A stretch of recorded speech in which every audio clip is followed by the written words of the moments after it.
welcome everybody to Frosty Faustings 13, bringing it online for you guys. I'm of course Puppy Swarm, joined here by the one and only Chenzo. How you doing, bud? I'm cool, dude. I'm happy to be here. And Dog Bomber. How's it going, everybody? I'm super excited for the rest of Frosties. It's already been really cool so far. This is going to be really cool, too. Yeah, look, I mean, obviously we'd all love to be there in person. For some of us, like me and Andy here, last year was really the last offline major we had. Yeah. Shout outs to the Mike and Mikes to bring Frosty Faustings online and to give us an opportunity to bring you Tekken 7 pools action on my channel. So, we're going to have a ton of great matches for you here in pools. There's plenty of great players signed up. And we're going to get going pretty quick here. I'm going to start inviting players to the lobby. I'm going to take a step back for the most part. Chenzo and Dog Bomber are going to be mostly running the show because I got some stuff to do in the back end. But we'll take care of it. Enjoy. Yeah, you're in good hands. So let me start inviting these players. Of course, Puppy Swarm, always doing the most for the community. We appreciate him. Chenzo, I'm happy to be here with you. Right back at you, dude. This is you haven't been to an online event before, have you? Dude, I've literally never been to. I've been to locals, like local meetups with other players on Long Island, right? But I've never been to an offline tournament. So this like is the closest. Yeah, I've never been. This is all new to me, but so far the entire Tekken community has been nothing but welcoming to me. So, I mean, I can't wait. I cannot wait until the world opens up again and we could all meet each other in person. But this is, this is so much better than nothing to bring everybody together. Absolutely. I am super ready for offline to come back. And I really hope next year you can make it out to Frosty so we can actually hang out. But like you said, this is the best we have right now. And everybody that's behind the scenes putting this together is just making it so much fun for us to watch. It's like, there were a couple of times when I was watching yesterday that I was like, dude, it feels like I'm watching Frosties and like I am obviously, but it feels like nothing happened. From my perspective, They did such a good job, making it like, this is Frosties, and I feel that. I was watching. What was I watching last night? I was watching the. It's not My Little Pony. Them's Fighting Hers. Them's Fighting Hers. Yeah. I was watching that last night, and it was cool. First of all, the game itself was cool, but the production was high quality. Oh, and you could tell that everyone behind it was so passionate about what they were putting together. And I think that's what we're going to see today. Knowing Tom, Puppy Swarm, and everyone else who's involved along the other Tekken channels, it's going to be good. Guys, Absolutely. We have a lot of good stuff coming up. And we have some pretty big names in our pools already. A lot of, we have some up-and-coming players, too. Really been making their mark online over the past year and a half, pretty much, right? I was actually going to mention that. I'm really excited to be here for pools because, don't get me wrong, I love watching, the high-level expected players and all that kind of stuff. But I also love watching pools. I think more than that because I like seeing either new players or people that are making a name for themselves. I love watching that happen. I agree. And then we could go back and say, hey, we were here from the beginning. Speaking of which, is this the King of Crabs who I see? King of Crabs versus Neat. The beginning of Frosty Faustings pools for Tekken 7. Nice, our very first match, off to a good start already. Big launcher from Neat, playing Asuka. Taking him all the way over to the wall, but not quite enough to stick. Nice throw already. Oh, good duck. Oh man, super scramble here. Both in rage, go either way. Oh, totally avoided the rage drive. Oh no, but the back three didn't connect properly.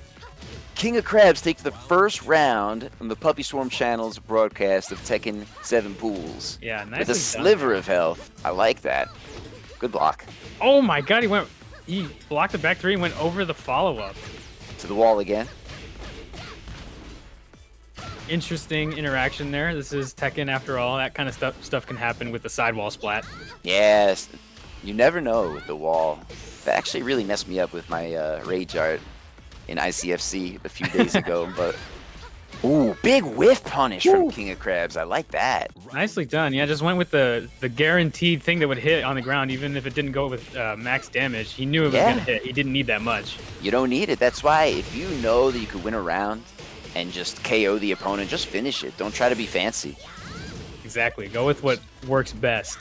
So much pressure, and that was a pretty convincing first match after the first round from King of Crabs. That was we're off to a really good start here already. Yeah, really nice from King of Crabs there. I think round 1 of the game, you could kind of see both players were maybe a little bit shaky, maybe tournament nerves. I mean, it is the first match of Frosty Faustings, so literally the first. So yeah, it's hard to it would be hard to blame them, but yeah, and first again, match of Frosty Faustings. Yeah, I want to say a warm welcome, even though this is a Frosty event. Warm welcome to everybody who's watching on Twitch, everybody at home. And yeah, we're off to a great start already. And like you said, they were showing each other a bit more respect during that first round, but it looks like King of Crabs, maybe like you said, shaking off those early tournament nerves, and he's ready to go in. It looks like he's ready to play, but I want to see what Neat can do to come back here because, you know, we've seen how many matches of Tekken 7. We know all too well you can never count somebody out until it's over, period. Absolutely. It can really go either way here. I mean, King of Crabs, he was the first one to kind of shake it off there, but we're going into the second match now. Neat has had a few rounds to kind of adjust, not only to, the game and waking up. Maybe, we've all been kind of waking up late, I'm sure, because there hasn't been much to do. We're just sitting in our houses. But now that we're going into round 2, or game 2, I should say, I think Neat might be able to make something happen. Yeah, maybe he was using those first 3 rounds for data collection on the opponent. Exactly. He's got all the data. The download is complete. Oh, yeah. And if you notice, guys, and this is something I always try to tell people, big launcher from Asuka. I like the back 3. That's what that is, yeah? Now, it may look like these players have, closer to beginner ranks, but you cannot really tell. Oh, big wake-up launcher. Followed by the rage drive. This could go either way yet again to the wall. To the wall. I like that combo. Is it going to kill? Yes, it does. Massive damage from King of Crabs. I like that. But like I said, guys, we don't really know what, to expect from these players. Even though their ranks might look low, their accounts might have gotten reset. They might be playing on alternate account, whatever. So don't be prejudiced. Don't judge players before they actually play. Yeah. Exactly. What a convincing round from King of Crabs. He's on fire. Yeah, really good. It looks like Neat might be having a lot of trouble here. See if he can turn it around. What a low parry. Dude, King of Crabs. Maybe he's from the future. Yeah, he knows. He knows what, yeah.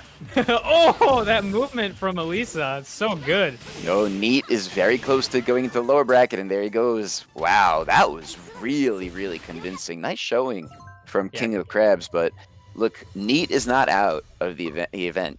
He can come back from the lower bracket. No, definitely, yeah. He can definitely make it happen.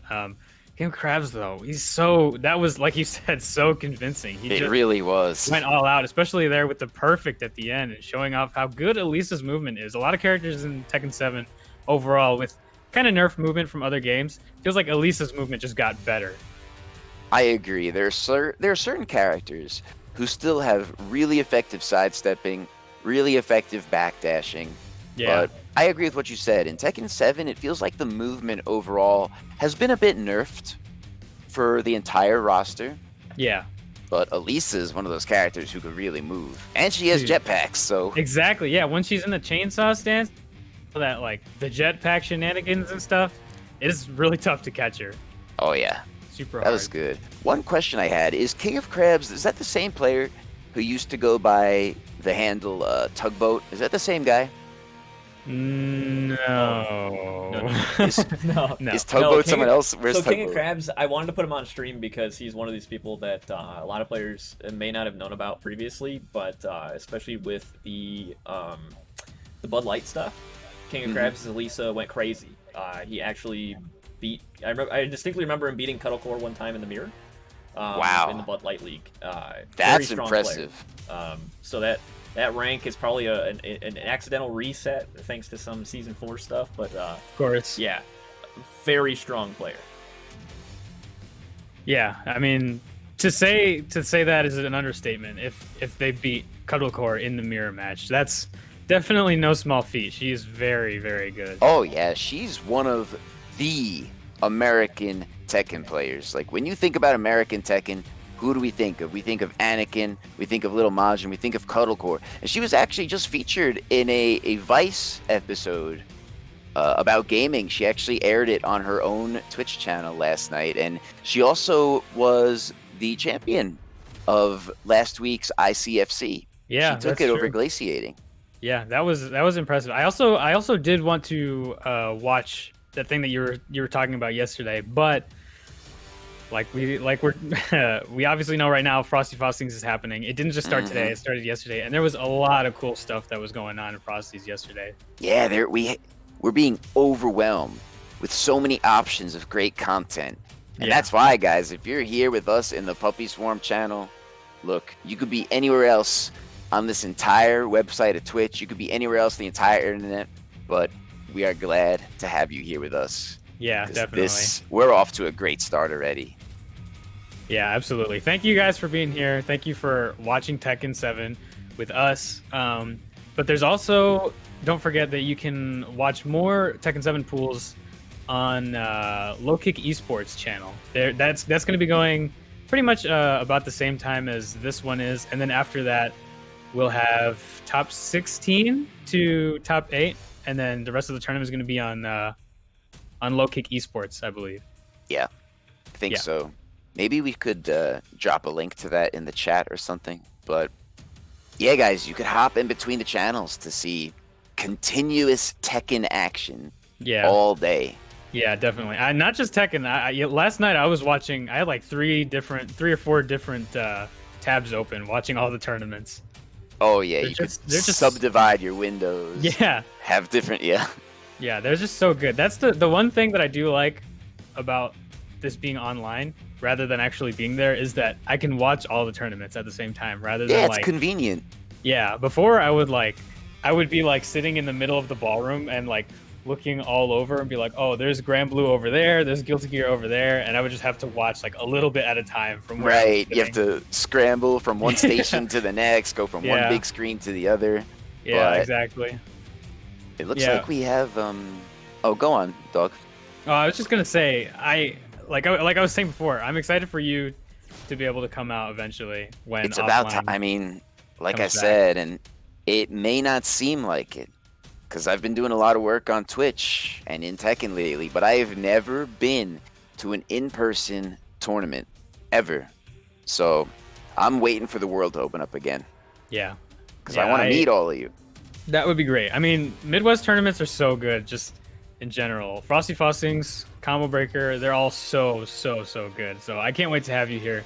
Oh yeah, man. From New York, from Long Island to Chicago, it's a short hike. I could make it. Yeah, definitely. I will be there. And everybody else that that we might get watching today that hasn't experienced something like that, I really hope you guys come out for something eventually when everything calms down. Oh yeah. But for now, I'm enjoying Frosty Faustings Online thoroughly. I'm excited for everything that's going to happen. This is only day 2. We have 2 more days, full days. And this is the very first day of Tekken itself. Like Dog Bomber was saying, we had other fighting games being broadcasted last night and still through today, right? But yeah. So this is not just Tekken, guys. This is the entire fighting game community coming together online, making the best of this unusual situation. We may not be able to be together in person, but we could all convene on here and enjoy it. Exactly. A bunch of different communities represented, even different parts of the country, parts of the world represented. Yeah. Oh, big start already from Linux. He's got the tackle, Marduk. And I'm not sure if we know this player. Who's this? Lucar? Lucar, yeah. This isn't somebody that I've heard of before, but Linux, I have seen him play many times, and let me tell you, he's pretty good, to say the least. Linux, we've seen him do damage many times, like you said, across multiple events. And he starts with a perfect. How do you like that? Damage across multiple events, not only in the game, but also mental damage. He is one of my favorite talkers in the community. I love being around Linux. It's so much fun. great Okizeme from him too. And like you were saying, the psychological damage, that has an impact. That's 2 perfects in a row. Are we looking at a potential God match here? I would definitely say it's very possible coming from Linux. Oh, something that he's the low highly poke. capable of. But yeah, looks like we might only get a demigod match here at the best. Right. But Lucar's getting something started now. yeah, he's like we were saying before. Sometimes all a player needs is 1 or 2 rounds of data collection. Here we go. Oh, Oh. drops the combo though. Very unfortunate drop there from Lucar. Yeah, it's maybe looking like a little bit of character unfamiliarity from Lucar. Maybe just a little bit of nerves. And to be honest, Marduk is not the easiest character to play against in an online setting. Absolutely not. Yeah, especially if you already have trouble against the character, if you don't really know what he does, he is going to rip you apart. Oh, and that big knee goes right through Asuka's parry. It could only catch fists and feet, not elbows and shoulders and knees. Oh, even that didn't work. I wonder if maybe he Wow. just let it go too early, but Linux with a very convincing 3-0 there. Yeah, against nice Lucar. no round Brown. Yeah, Linux, But he's good. that is an understatement. I feel like this guy is going to get pretty far in the bracket. I feel like we could tell already. But like we were saying before, guys, don't count anyone out. It's not over until it's over. We don't know what to expect from Lucar. He could turn this entire thing around. Yeah, definitely. I mean, there's so much hidden talent. We have, what, like 120 something people, yeah. Yeah. Those are definitely, obviously not going to be all people that are widely known, but also not people that are, slacking at all. I'm sure there's going to be a lot of people coming out of nowhere that we see. I am going to assume that you are correct. Yeah, Because we've seen a lot of unexpected stuff over the past year. Since everyone started playing online, I mean, people, like you said, sometimes they just come out of nowhere. We had no idea who these guys were. I mean, honestly, I feel like one of those people. I would have to agree with that, because last year I did not know who you were. Absolutely. Yeah. Yeah. Hell, I didn't know who I was before last year. But it was no, it's been great, and we're making the best of an unusual situation, guys. We're all coming together online. Yeah. This is a celebration of the fighting game community. I love it. For sure. I mean, it's being at home all day for the past year now almost has been not that great, but right now it doesn't feel so bad. I feel like I'm actually enjoying myself. I agree. Look at that big tackle again. Dude, Finished the Linux. Yeah, he is looking pretty dominant right now. He is not afraid. If he sees that you're not doing something against something that he could do, he does it once, you don't do anything. He does it again, you don't do anything. That's it. He's going to keep doing it until it stops working. Yeah, if it's not broken, don't try to fix it. If it's working, let it keep working. That's the thing. That's a problem that I think a lot of players have, but Linux is not one of those players. He is perfect at doing what works until it doesn't work anymore. So good. Oh yeah, if he smells blood, he'll just go for the kill. I mean, look at him. And this is a bad situation for Lucar. You never want to be in between the wall and Marduk. And just exactly like how you said, Linux smells blood, and I think he kind of knows that Lucar is having trouble against his character, so he's just saying, okay, I'm going to go all in. You can't do anything about my character? That's fine. I'm just going to do whatever I want now. Yeah. Oh, little whiff there, but and a nice big knee launcher from Marduk. That's to the wall again. Big chunk there, setting up for Oki. Yeah, Linux is one of those players that he likes to go for that kind of ending, and it looks like it's paying off. This could be it. Lucar, what can you do to come back? 2 forward Good fours. block. Oh, no punish there from Linux. Yeah, that looked maybe a frame or two late. There it is. Yeah, just the neutral back 3 there to close out the round. I mean, that kind of situation is really, really tough. That's the kind of situation you get put in where you're like, why are there lows in this game? I don't know. Like, they just mess with my mind so much. Yeah, but that was, again, guys, very convincing. 2 no round Browns in a row from Linux. And like I said, I think we could expect to see this guy going pretty far in the bracket. I hope so. Well, not only that, but I expect so. I think last year at Frosty's, he did pretty well as well. I think he made top 16. That's impressive. Yeah, And that was in person? that was in person. Yeah. Nice. So you know he's I the real remember deal. popping off very hard for him on commentary. Yes. Yeah. Yeah, Linux is that's another thing I kind of miss is the rivalries. You know, the offline rivalries. It's like I was right there next to Linux when he was cheering, but I think I probably would have been able to hear him if I was on the other side of the venue. You know, I think I'd be like, oh, Linux is watching somebody play. You know, he's rooting for somebody right now. See, I can only imagine. I feel like there's so many people, so many players who I've encountered on here, but I've never seen how they behave in person. I wonder who's really known for popping off, like who's really known for getting loud, getting but in the polite way, you know, in the nice way.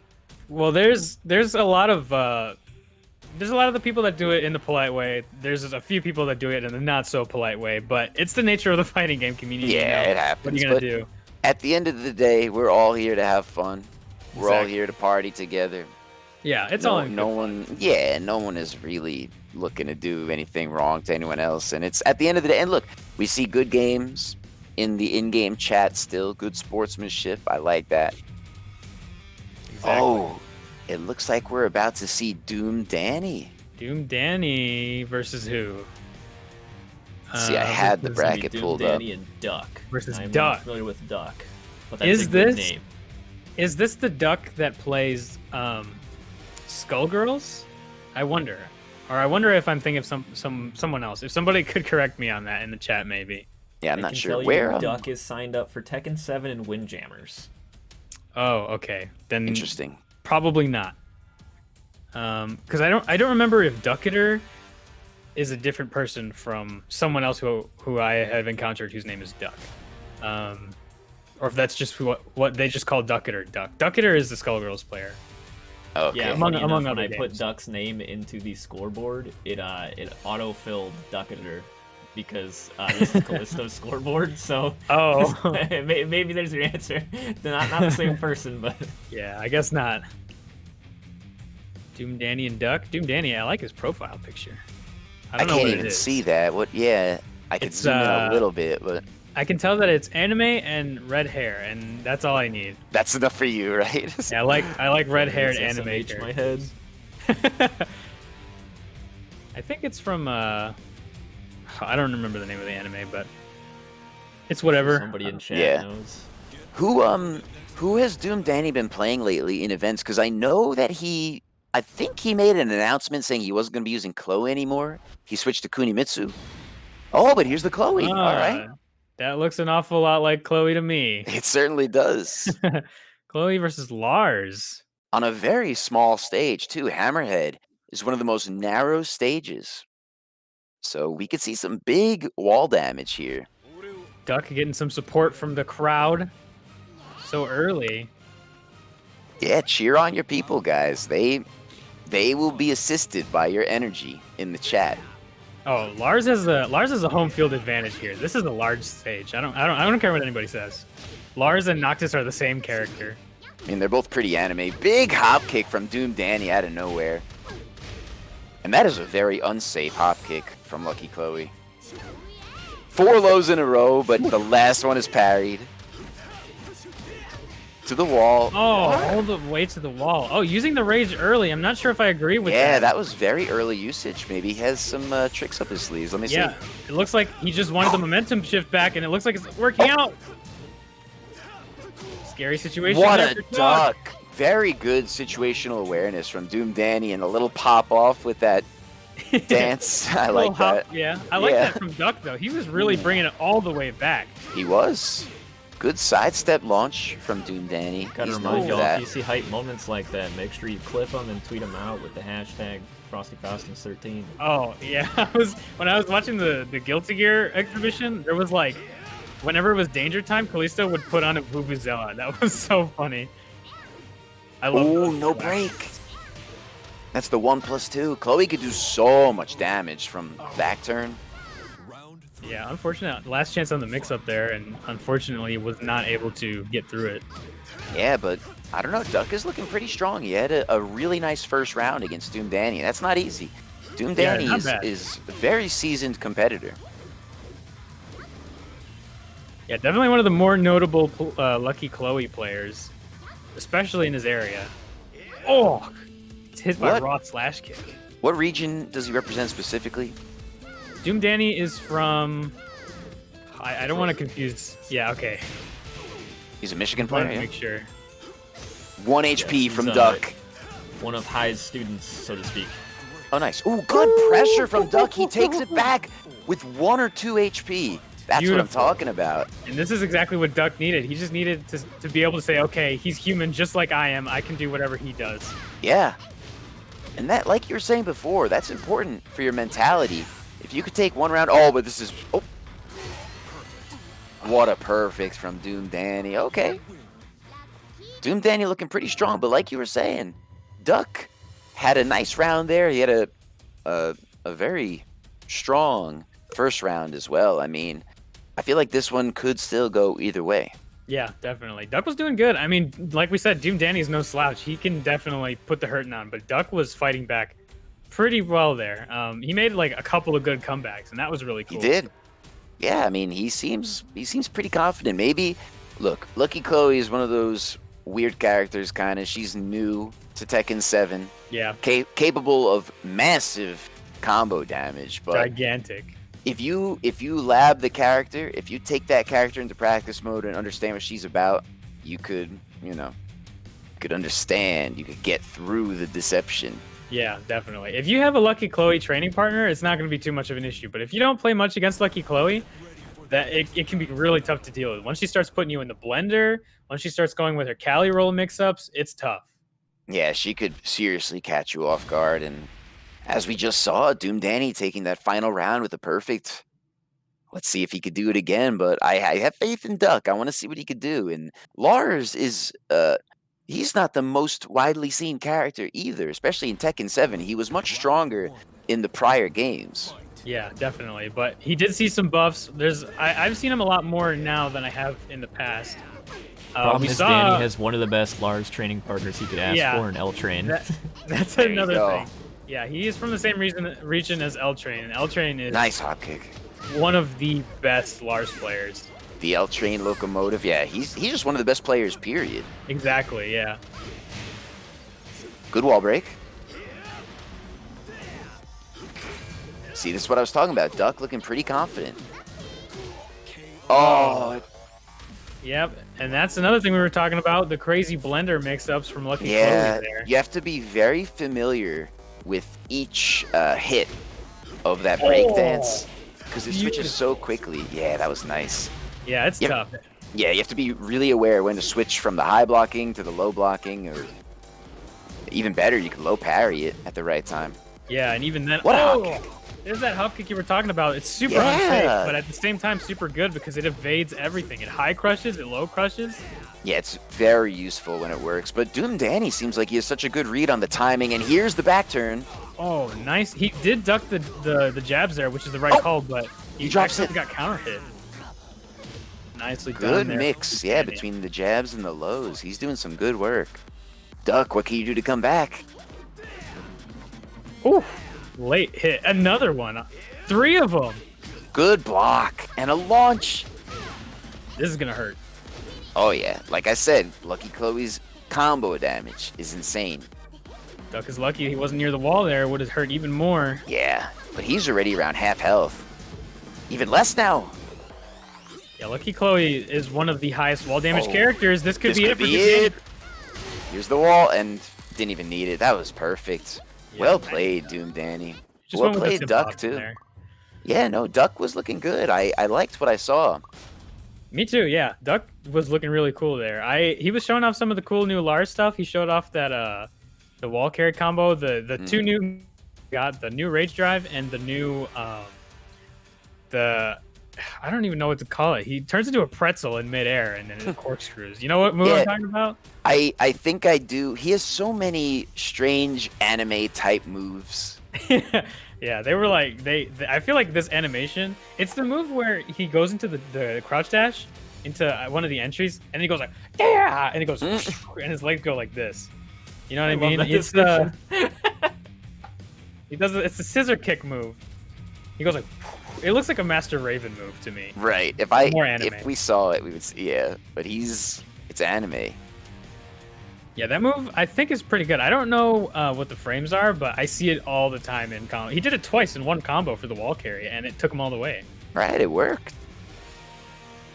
Yeah, but then he did the rage drive that got blocked, and I think it got punished. I don't know if it's punishable, but he did get hit afterwards. It starts with a low, so I would make sense if it was punishable. Yeah, I noticed that most rage drives, maybe not most, but I noticed rage drives that start with a low hit usually are somewhere around -12 or -13 frames on block. Yeah. Not all rage drives are safe. No, yeah, definitely not. But they make the moves safer, like Devil Jins, Laws. They are versions of their moves that are super punishable. But if you do the Rage Drive version, it's still punishable, but you're not gonna get launched, typically. Yeah. There's some weird exceptions. Is this Damas who we see? Damas, yeah. Damas coming up on stream. With Kunimitsu, all right. Versus Cold X, someone that I'm not familiar with. Yeah, I'm not either, but I want to see what he could do. And Paul is a very strong character. Kind of overlooked, I think, because people don't realize they made Paul really, really strong for Tekken 7. Oh, yeah. Definitely a strong character. Like you said, I think there's a lot of people that don't really realize, but there's definitely some people that do realize. Anakin, Joey, there's these people that they love using Paul, and they fall back on him when their mainstays fail them at times. Of course. Ooh, big launcher getting out of the corner. That was smart from Cold X. Oh, I thought we were going to see the ultimate punishment. Oh, I thought he was going to go with a down jab there. I thought so, too. Was that a high or a mid from Kunimitsu? I couldn't tell. That was a high. I think Cold was trying to do something like up forward 2 or something like that. Oh, so he must have got clipped at the Yeah. last possible. Yeah. Hey, he's looking pretty strong, though. Yeah, not bad, especially against Damas. Damas is a good player, and he's been playing for quite a long time. So whoever this Cold guy is, he's doing pretty good. There we go. Taking a round back. I like that. Another example, guys. Just go either way, and it's not over until it's over. Oh, throws the knife. And the low launch. Yeah, nice pickup there. Ooh, oh, drops it, unfortunate. Whew. Counter hit back too. Yep, gives him a wall splat. Oh, nice movement there. See how he spun to get back to the wall? He's like, no, you're coming right back over here. Yeah, like I said before, very good situational awareness. You really want to know where both characters are in relation to the wall. It's so critical. It could make or break an entire round, an entire match for you. Yeah, exactly. Adjusting for the wall, whether it's just adjusting your combo, adjusting your moves, your movement, very, very important in this game. Indeed. Now Damas has to fight to get off of the wall. Good low block. Oh, another throw, not broken. Oh, did you see a rage art? This is good. There we go. He cancels it, going for the combo damage. Now. Oh, he drops it. He drops it. And the low slide from Damas. What a way to close it out. Yeah, for those who don't know, the reason that combo dropped there, it normally shouldn't have, but Damas was back turned when Cold was going for that combo. And a lot of the time in this game, when you're back turned, like if you notice when you get comboed, your legs are up in the air like this. But if you're back turned, your legs are the other way. Yep. So there's less to hit. It's harder to hit people in the head when they're getting comboed. So for that reason, the hitbox is smaller. Yeah, so typically for that reason, you want to adjust the combo when you're hitting in the back. Otherwise, you'll drop it. Yeah. Now, some characters actually do have pretty good off-axis or back-turn combo damage. But I could say, from personal experience, a character like King, for example, he has rather poor off-axis and back-turn combo damage. But some characters can make it work. It depends. Yeah, but some are really good at it. But I think Cole, judging by the way he was playing there, I think he knows that. I don't think, I don't think it was a lack of knowledge that got him there. I think it was probably just maybe he had like clouded judgment because tournament nerves or something like that. But that kind of thing can happen. You can be like, oh, I know this isn't gonna work, but my autopilot's kicking in. Yeah, exactly. My muscle memory is kicking in right now. I can't. It's too late. It's a great point. One thing to keep in mind too, Kunimitsu is the most recent addition to the Tekken 7 roster, the newest DLC character. So we can assume that it's, not everyone is ultra familiar with how she works in Tekken 7, even though she was in Tag 2. That's slightly true. different, but she is the newest Tekken 7 character, so I feel Yeah. like people be less prepared. Yeah, definitely. She has a bunch of different stuff in this game. I mean, like you said, she's new, so there's a lot of people that aren't prepared for her. Even the people that are playing her, I'm sure, aren't totally experienced enough to really know what to do with her. I mean, these people have been playing Paul in Tekken 7 for almost 6 years now. They know what they're doing with their character. Kunimitsu is brand new. Nice, 2 big launchers. Call that the scissor kicks or the can-cans. Could it be called can-cans with Paul still? I think you could. I think it's Shredder. Oh, the rage! Oh, that isn't gonna Shredder kill kicks Paul. it. He can't. Right, look, he cancels the rage art. That is unique for Paul. Yeah. And he gets the combo. There we go. And that worked because her legs were towards Paul. She was facing the right direction. Yeah, that rage art gives you sometimes just borderline unfair damage. Some people would say. Super high damage. Let's be honest, Paul is top 10, top 5, just top tier character. He's so good. I'm inclined to agree with you. Perfect. Yeah, not looking so good for Paul though when he's getting perfected like that. Yeah, no, good reply from Damas. There we go. To the corner.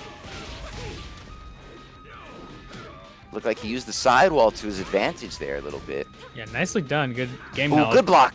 Oh, unfortunate. He got some damage there, but he could have gotten a huge punish. Oh, Kunimitsu at the wall. It's so hard to not stop blocking, but she has so many strings that'll just take away your entire health bar. Yeah, man. If you let that last hit.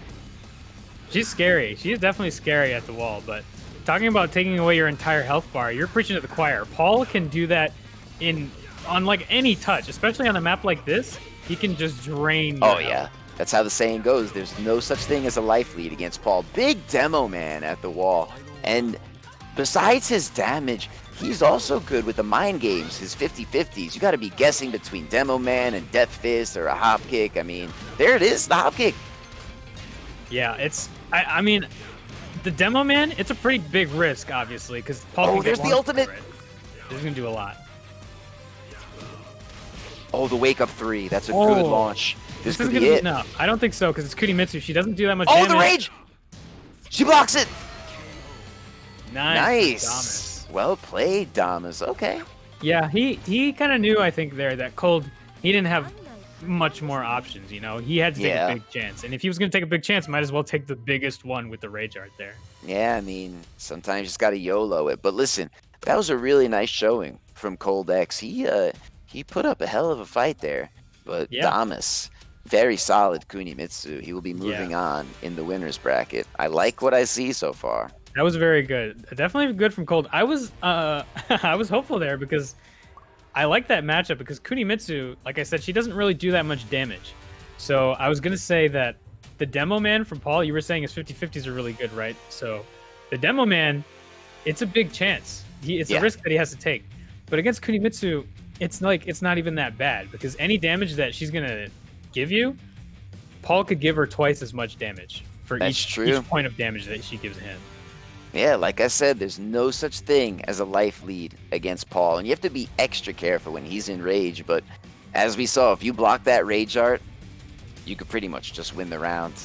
Yeah, if you don't make a big mistake, and that's exactly what Damas did just there, but yeah, I liked what I saw from both players. That was a very solid set from both of them. Now, really well done. Do we know who did Damas play before Kunimitsu dropped? I think I did know this before. Claudio player, yeah. I believe so. It's one of those that I keep forgetting. I don't know why. But well, dude, there are a lot of players to keep track of. So we're gonna get our next match coming up here in just a second. We had a few DQs, but we're moving along pretty smoothly here. Coming up next, I'm gonna grab Joe Crush and I believe Just Joe. Joe versus Joe. Crush versus Just Joe. All right. Gotta love it. Now, we got to say, guys, Joe Crush, Mr. Crush has been doing some damn good work in these online tournaments. I only started to know about this player from the beginning of Season 4. I didn't know who he was before then, but he has such a strong jack, such a strong Geese. He's making a name for himself already in a really big way. This is one of the most talented players, up and coming players, maybe in the whole country so far. He's been doing a great job with our match selection. And to your point, I like one of our weeks. Mac was in chat and watching Joe Crush play. He's just like, holy hell, when did this guy get so good? Yeah, I remember that. Because Joe Crush really has just been taking names, both in Shy Tech brackets, Trace Complete, whatever other online events, ICFC and everything. Yep. He's been, again, his Jack and his Geese are equally as frightening to play against. Yeah, and yeah. You got to notice, guys. Keep your eyes open for this upcoming set. I want everyone to pay attention to how Joe Crush uses keep-out tools to his advantage, especially his DF2, if he's going to choose to play Jack, which he might. But for some, I don't know, Joe Crush has just this impeccable sense of timing. He knows when the opponent wants to come in, and it's like he knows exactly what move they're about to do, but he'll just pop you up at exactly the right frame. Yeah, and I mean, what characters do it better with than Jack? He's got that down forward too that goes so far. Massive and he can range. Get so much damage off of it too. His wall carry is good, his wall damage is good, and just a compliment to that gigantic down forward too. It's so good. I agree, and you might think that a character as big as Jack, I mean, he is a big body character, but if Joe Crush chooses to play him here, notice how he utilizes Jack's movement. With such a big character, he makes him look like we were saying before. The other robot character, Elisa, so small and nimble and agile. Joe Crush can make Jack move in this game. I don't know how he does it, but he does it. He takes the jetpacks off of Elisa and he puts them on Jack. That's what it feels like. Yeah. Yeah. I know what you're talking about. I mean, I've been on the receiving end of that, as I think you have as well. I certainly have, unfortunately. Yeah. So let's see what Just Joe. Maybe his name is Just Joe because he's been getting the info on Joe. He's like, all right, I know who I'm going against. I'm gonna get ready for this guy. Right. That was the question. Who do I need to beat today? Just Joe. Who's this guy? He's gonna be no problem for me. Maybe. I mean, let's see. I've never heard of Just Joe before, but it looks like he might be potentially a Bob player. That's what it looks like from his little icon there. But like we said, guys, we have so many up-and-coming players, and sometimes you don't even know these guys and gals before we see them, but you never know what can happen. Yeah, exactly. And not only for Tekken, but remember, this is Frosty Faustings. This is an event for so many games. There's a ton of games to watch. I've been having fun all weekend, and there's still more to come today and tomorrow. So don't forget to check out everything else. Yeah, the whole weekend, those guys. exhibitions last night were pretty sick. It was a lot of fun. So much fun. Yeah, dude, that Guilty Gear exhibition, super fun to watch. I loved watching it. Teresa versus Fab. That was one of my favorite matchups. And not only that, but like there was what else? The Eunice exhibition, the Grand Blue exhibition. Mostly anime games. Frosty Faustings is mostly an anime tournament, but we have. I mean, there's so many other kinds of games here too. Street Fighter, old Street Fighter games, which I'm really happy about. Tekken. Fun fact that it's traditionally an anime tournament, especially supported by ArcSys. But last year, Tekken did surpass any other game for the number of entries. Yeah. Wow. Yeah, Tekken was like for a couple of years, Tekken was just dominating, and like it was weird because before people were like, "When's Tekken gonna be over? I want to watch Street Fighter," all this kind of stuff. And Tekken 7 comes out, and they're like, "Hold on, this game is actually kind of cool. I like it when they punch each other. It looks cool." And now Tekken is like one of the headline games for every tournament that it's in. And the community just keeps growing. Yeah, exactly. We've never seen anything like this before for Tekken. We've never seen the game get more and more popular as it goes on. We usually see a lot of people especially just with dropping. all the complaints people make. Right? Yeah. I mean, now there's a bunch of people that are like, "Oh, Tekken sucks," but I can't stop playing it. I play like 20 hours a day. But that's the thing. I feel like sometimes people complain because they genuinely love the game and they want to see what's best for it. Yeah, that's true. That is a valid argument, I would say, as well. Here we go. The original DF2, the original Joe Crush with the Jack, like I said. Oh, but Bob, boy. Bob has gotten some nice buffs this season. He's a very, very strong character now. Yeah, we saw a lot of people coming up with Bob when Season 4 started. Rightfully so, yeah. Like you said, he got big buffs. Oh. Almost a whiff punish there. No Man. punish on the DF2. There's that down forward too, yeah, like we were talking about before. It's so good, not only because it has huge range, not only because it leads to big damage and wall carry, but also because it's just so sudden. It's punishable. Oh, yeah. But how are you going to punish something that comes out so explosively, you know? You gotta be aware. Speaking of massive damage. Oh! Just Joe answering with a down forward 2 of his own, 2 of them. What's the mix-up? Oh, punish that. Yeah, that kind of situation can be really scary. Jack has some of the best low pokes in the game also. In fact, some of his low pokes are safe. You can't even punish them. You have to either parry or hop kick, but... Oh, there's the parry. You see? Nicely done there from Just Joe. This guy knows how to play, clearly. Yeah, he is... he's coming out swinging.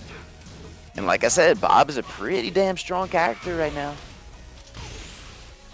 But Mr. Crush just piling on the pressure. Good block.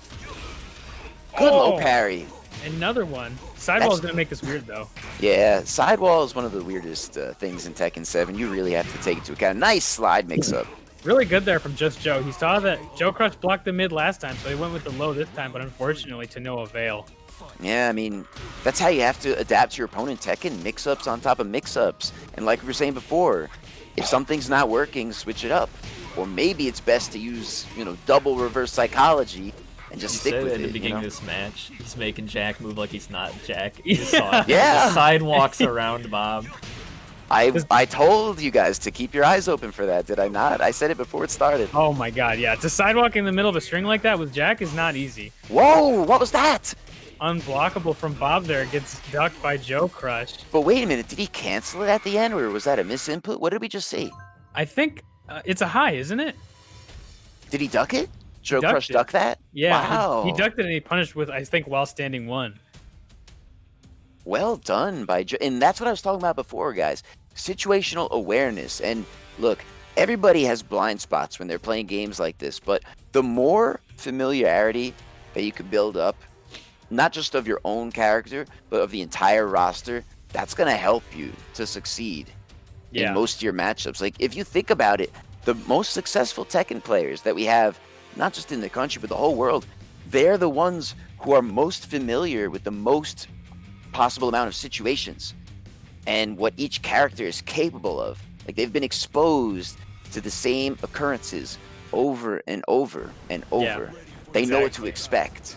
And they're not nervous about it. I mean, that's kind of just the mark of a good player, is a player that's been playing for long enough to know what to expect and know, like, what they see. If I see an unblockable, I'm going to duck that. I'm going to step that. I'm going to be ready for, you know, something like that. But don't let that get into your head too much, because maybe it doesn't work one time, but it's still in your arsenal. We've seen a lot of people use unblockables a lot. Showmatic is an example of a player who loves to go for unblockables quite frequently, and it works a lot.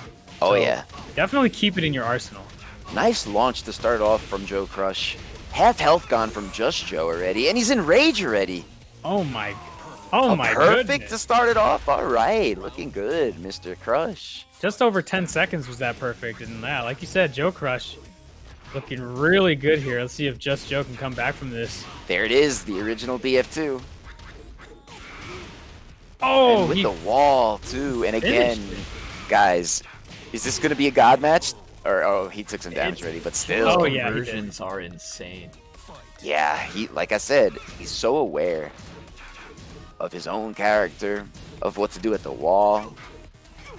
Oh man, see, yeah, there's that down forward too. It's minus 14, so it's super punishable, but it's just so explosive. It's hard to see that it even came out in time. Yeah, and right there, you see that could have been a whiff punish, but you have to have that quick reaction, which is hard online, to be fair. Oh, there's the unblockable thing. But he gets punished big time. Yeah, that is quite a fat punish there. I said before, don't let him take it out of your arsenal. Yeah, and Jack was able to raise the roof 3 times. Yeah, maybe that's big damage. And he's in rage now. There it is, the DF2. Oh, could this be it with a rage? This is it. Joe Crush Wants it to go nice and easy, just doing the easy damage there just to take the game for sure, and that's going to do it for Joe Crush.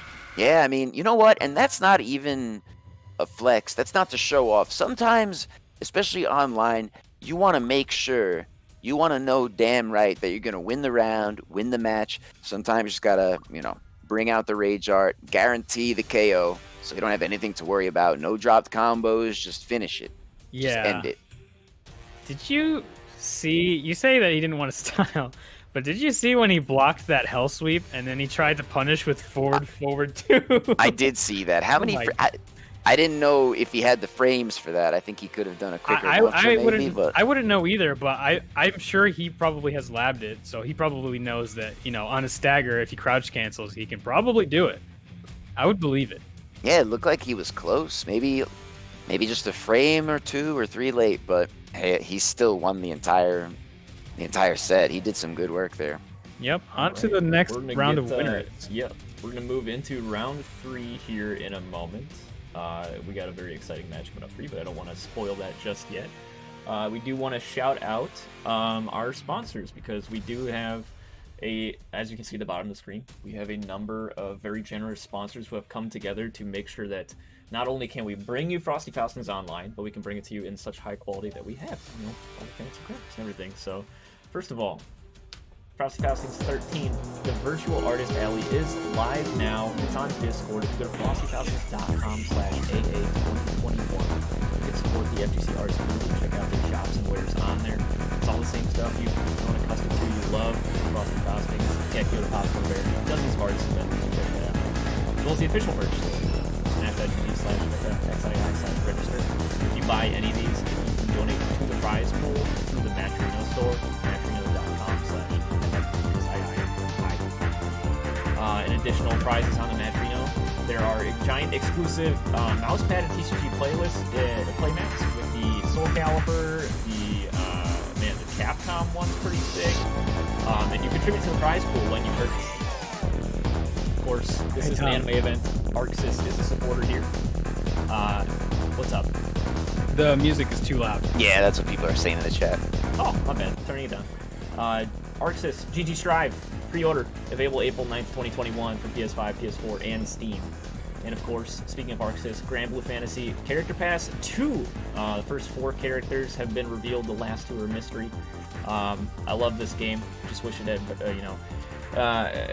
we're in a tough situation right now, but if you check out those exhibitions for it as well, you can see what Grand Blue is all about. Check on Callisto's channel, whatnot. Skullgirls. Annie of the Stars, new character, is on the mobile version of the game and coming to Skullgirls Second Encore pretty soon here in early 2021. Them's Fightin' Herds, Main 6, they have sponsored Frosty Faustings for 2 years in a row. Don't be fooled by the cute art styles, because it is a serious fighting game with serious rollback netcode, and everything you love about anime fighting games is in Them's Fighting Herds. So check that out. Currently 40% off for Humble Bundle. Uniclear, available now. This released with Laundrika sometime last year. I remember Blooming Lotus did the exhibition actually to reveal Laundrika last year at Frosty Faustings. So check that out. Hitbox. Hey, they actually just restocked. Hitbox restocked the base model of the Hitbox. The cross-ups coming soon. Check them out. hitboxarcade.com/frosty. It's native to PS4, PS5, PS3, and so on. And of course, Fantasy Strike by Serlin Games, another game with world-class netcode rollback. All characters playable online from the jump, although you can pay for some extra game modes and whatnot, and great spectator modes in that game as well. And finally, Metafy. This is an esports coaching platform that Tekken 7 especially has some very strong. I don't know why that didn't loop. Let me try that again. Boom.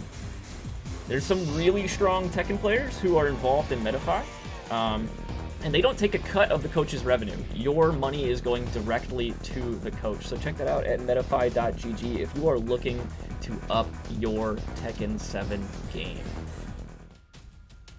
All right. Coming up next, we are going to pull in our guy AED. Nice.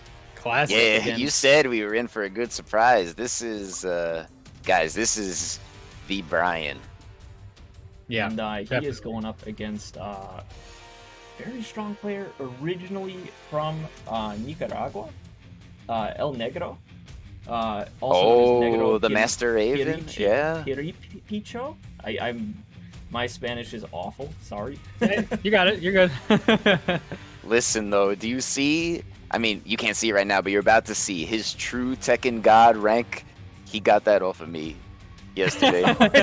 Oh yeah, he He did. did. He did. Yeah, he did. He's really good. He's one of those players who's just really hard to win against.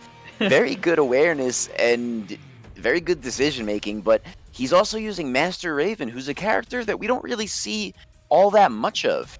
She's kind of unusual. Yeah, I mean, One of the lesser used characters, so she is could really she? catch you off guard if you don't know the matchup. Yeah, there's a lot of people that I think say that she's not really that great, but then there's a lot of people that don't have the experience against her, you know? So maybe Yeah. she is, maybe she isn't, but what matters is if you have that experience. If you don't know how to play someone, it doesn't matter if they're that great or Oh, not. but Oh, wait a minute. Kunimitsu. All right, you see, I was trying to hype up the Master Raven, but now we're seeing Kunimitsu from Okay. L versus, and I think Aiden is pretty devoted to Brian these days. Yeah, Yeah. Yeah. I mean, look, man, he's got that first Dan Brian. Of course he's devoted. yeah, first stand prime, and we're on an infinite stage too. This is the first match that we're seeing without walls so I think far, you're isn't right. it? Yeah. I think that's correct. Classic Tekken, because before the first 4 games in the Tekken franchise, there were no walls. That's right. And then Tekken 4 introduced walls, and they were a nightmare. But then they got Oh yeah. fixed. Nice punish there. Could have been a little Good. bit more, but not bad. They buffed that hatchet kick of Brian's, by the way, this Yep. season. They sure did. Not. Good break. It's still not as good as it used to be in past games, but thank God it's still not. What a as good whiff as it used to punish! be. This might kill. It seriously might. There it is with the knife. Yeah. Of course, with the extended Kunimitsu combo there with the kunai at the end, there's really no downside to using it on this stage because it leaves you at the same distance every time, and this is a wall-less stage, so it's not like the position really matters. Yeah, No punish there on the mid-soccer kick. I noticed that too. But look at this, guys. So many strings from Kunimitsu. She could really overwhelm you with this sort of pressure, and she has some, looks like she has some decent plus frame stuff too, or at least putting herself back into the neutral. Yeah, she, there we saw El Negro using one of the only moves that actually gives her plus frames, but if your opponent is just going to stand there and block it, then you can definitely make use of it. Yeah, just keep up the pressure. There's raw the kunai, like you said. And that's actually minus 10 on block, so you can jab punish that, but sometimes it's hard to see that coming, especially online. And Brian has a pretty decent jab punish. It's nothing too crazy, but he has 2 options for it, one for damage and one for plus frames. Yeah, but look at this L with his crouch mix-ups. You never know. You see, that's what I'm talking about. You don't know if the Kunimitsu is going to go for the low sweep that knocks you down. Right, there it is. Oh my god, you're a pro. That is a no-round brown with the crouch mix-ups from L. I like that, and I didn't know that he played Kunimitsu. Like I said, I'm used to seeing him using Master Raven, but he's making himself look pretty strong with that Kunimitsu. I like that. He's known for Master Raven, but he very clearly knows Kunimitsu as well. I mean, it's not like AED. It's not like he's farming off of AED. No way. AED is a good player, and he knows what's up. Yeah, I mean, maybe it's a rougher matchup for Brian against Kunimitsu. Brian is kind of a weird character, and this is something I say to people all the time. Brian is not easy to do well with in this game at the high level. He's absolutely one of the hardest, if not the very hardest character in the game to master. I would say I would hover around agreeing with you for sure. He's definitely he has gotten a little bit better, and it's made it easier to play him because before it kind of felt like you would take a lot of chances with Brian, and you would have to play super solid, and you didn't really have anything to fall back on as far as like a panic move goes. But it wasn't really worth it all that much back then. But now, Season 4, he's got a few buffs. I think it's a little bit better. Yeah, you could take a few more risks where you might have been hesitant in the prior seasons. But now, it looks like Aiden has intentionally selected the helipad at night. We have 2 wall breaks here, potentially. I think Dog Bomber may have been disconnected temporarily. Sorry about that. My Oh, it's okay. Discord just updated without me asking it to. Don't you hate that? It's right, we're still in. Oh, punish that! Hopefully it doesn't do it to me. I seriously hope not, yeah. And here's the wall break. Oh, all the way? Yeah, like I Staying on the said, ground the whole guys. time. Yeah, alright, it looks like Aiden is playing very patiently right now, but I don't know if he could afford to do that. Look at the, like you were saying before, some characters could just put you in that blender. If this Kunimitsu, piloted by L, is on a roll like that, and just mix up after mix up. Nice orbital, though, from Aiden, taking some control of the match back. Here we go. Now, if there was ever a time he was going to get his momentum back, it's right now. Yeah, he's got to do something. Messed up situation there. Good block and punish. Beautiful. This is going to go all the way to the wall. Good chance. Oh, the here for sidewall, AD. though. Man, Aiden is so bold. He's not afraid to just dash up in your face. What a weird float. Did you see that? Two of them. Taunt into Snake Edge and taunt into taunt Hatchet. Hatchet? Yeah. The taunt Wait a hatchet's a minute. new one. Is Aiden using a mixbox or hitbox? Because his execution is looking really, really sharp. I actually don't know, but I was kind of wondering the same thing. His execution is on point. And like I was saying, guys, Brian is not easy, especially with the just frame stuff and the taunt setups. He's not easy. Especially to use against Kunimitsu. I mean, like you said, I think this is a better match for Kunimitsu than it would be for Raven because Brian, in the way of panic moves, he doesn't really have much that he can do. Sometimes he just has to sit there and eat the mix-up. And on the other end, he really benefits from you sitting still. And Kunimitsu does not want to sit still. Yeah, as you could see, I mean, she's just scurrying all over the place. Making it work, though. Taking that round. Right. Aiden, this might be... Let's see. Machine gun punch. Machine gun. Very Stand on the patient. ground. I like Nice. that from Aiden. Taking it to a final round. You see, guys, don't count him out. Look at his execution. How's he able to do that? I don't know. Crouch jab. Sometimes that's all you need. Nice. Two of them. All right. About even on health. Big block and launch from Aiden. I like that. This is going to do a fat chunk. Not to the wall. All right. Funny. L's in rage. Aiden's been staying on the ground a lot, if you notice. Oh, no punish. Yeah, I noticed that. Patience. Negro, he didn't Oh, finish the his whiff! thing. Oh, no. The rage drive. Oh, that and little the pop-off side. taunt at the end. Oh, Wow. L. Yeah, man. I mean, look, you had your chance and... Oh, my camera's not working? We'll get him back in a second, don't worry. But guys, Sorry, guys. first of all, I need to point out, that was a great set, first of all. But Aiden was playing very patiently. There we go. Aiden was playing very patiently, keeping himself on the ground. He didn't really want to put himself into any bad Okizeme wake-up situation against the Kunimitsu, because as we saw, L is just so glad to keep the opponent in the blender with that Kunimitsu. I mean, just mix-up after mix-up. When she's crouching, you only have a split second to react. You don't know if she's going to go for that low sweep. You don't know if she's going to pop you up with a mid-launcher. You don't even know if she's going to just do nothing. Yeah, exactly. And it's so hard for Brian to do anything if your opponent's not sitting still. And there was some moments there where AD started getting his momentum going, but he really had to keep it on. And whenever he would just get a tiny little bit, you know, the momentum would come off of him, that was it. It was over because he needed to try to get Kunimitsu to sit still again, which is one of the hardest things in this whole game. I mean, she's just so nimble and agile, and she has like those sorts of teleportation moves, kind of similar to Master Raven. Kind of phase through the opponent. Maybe that's a trait of characters that L prefers, but either way, he made it work. That was really strong showing. But don't count Aiden out. He's still in the event.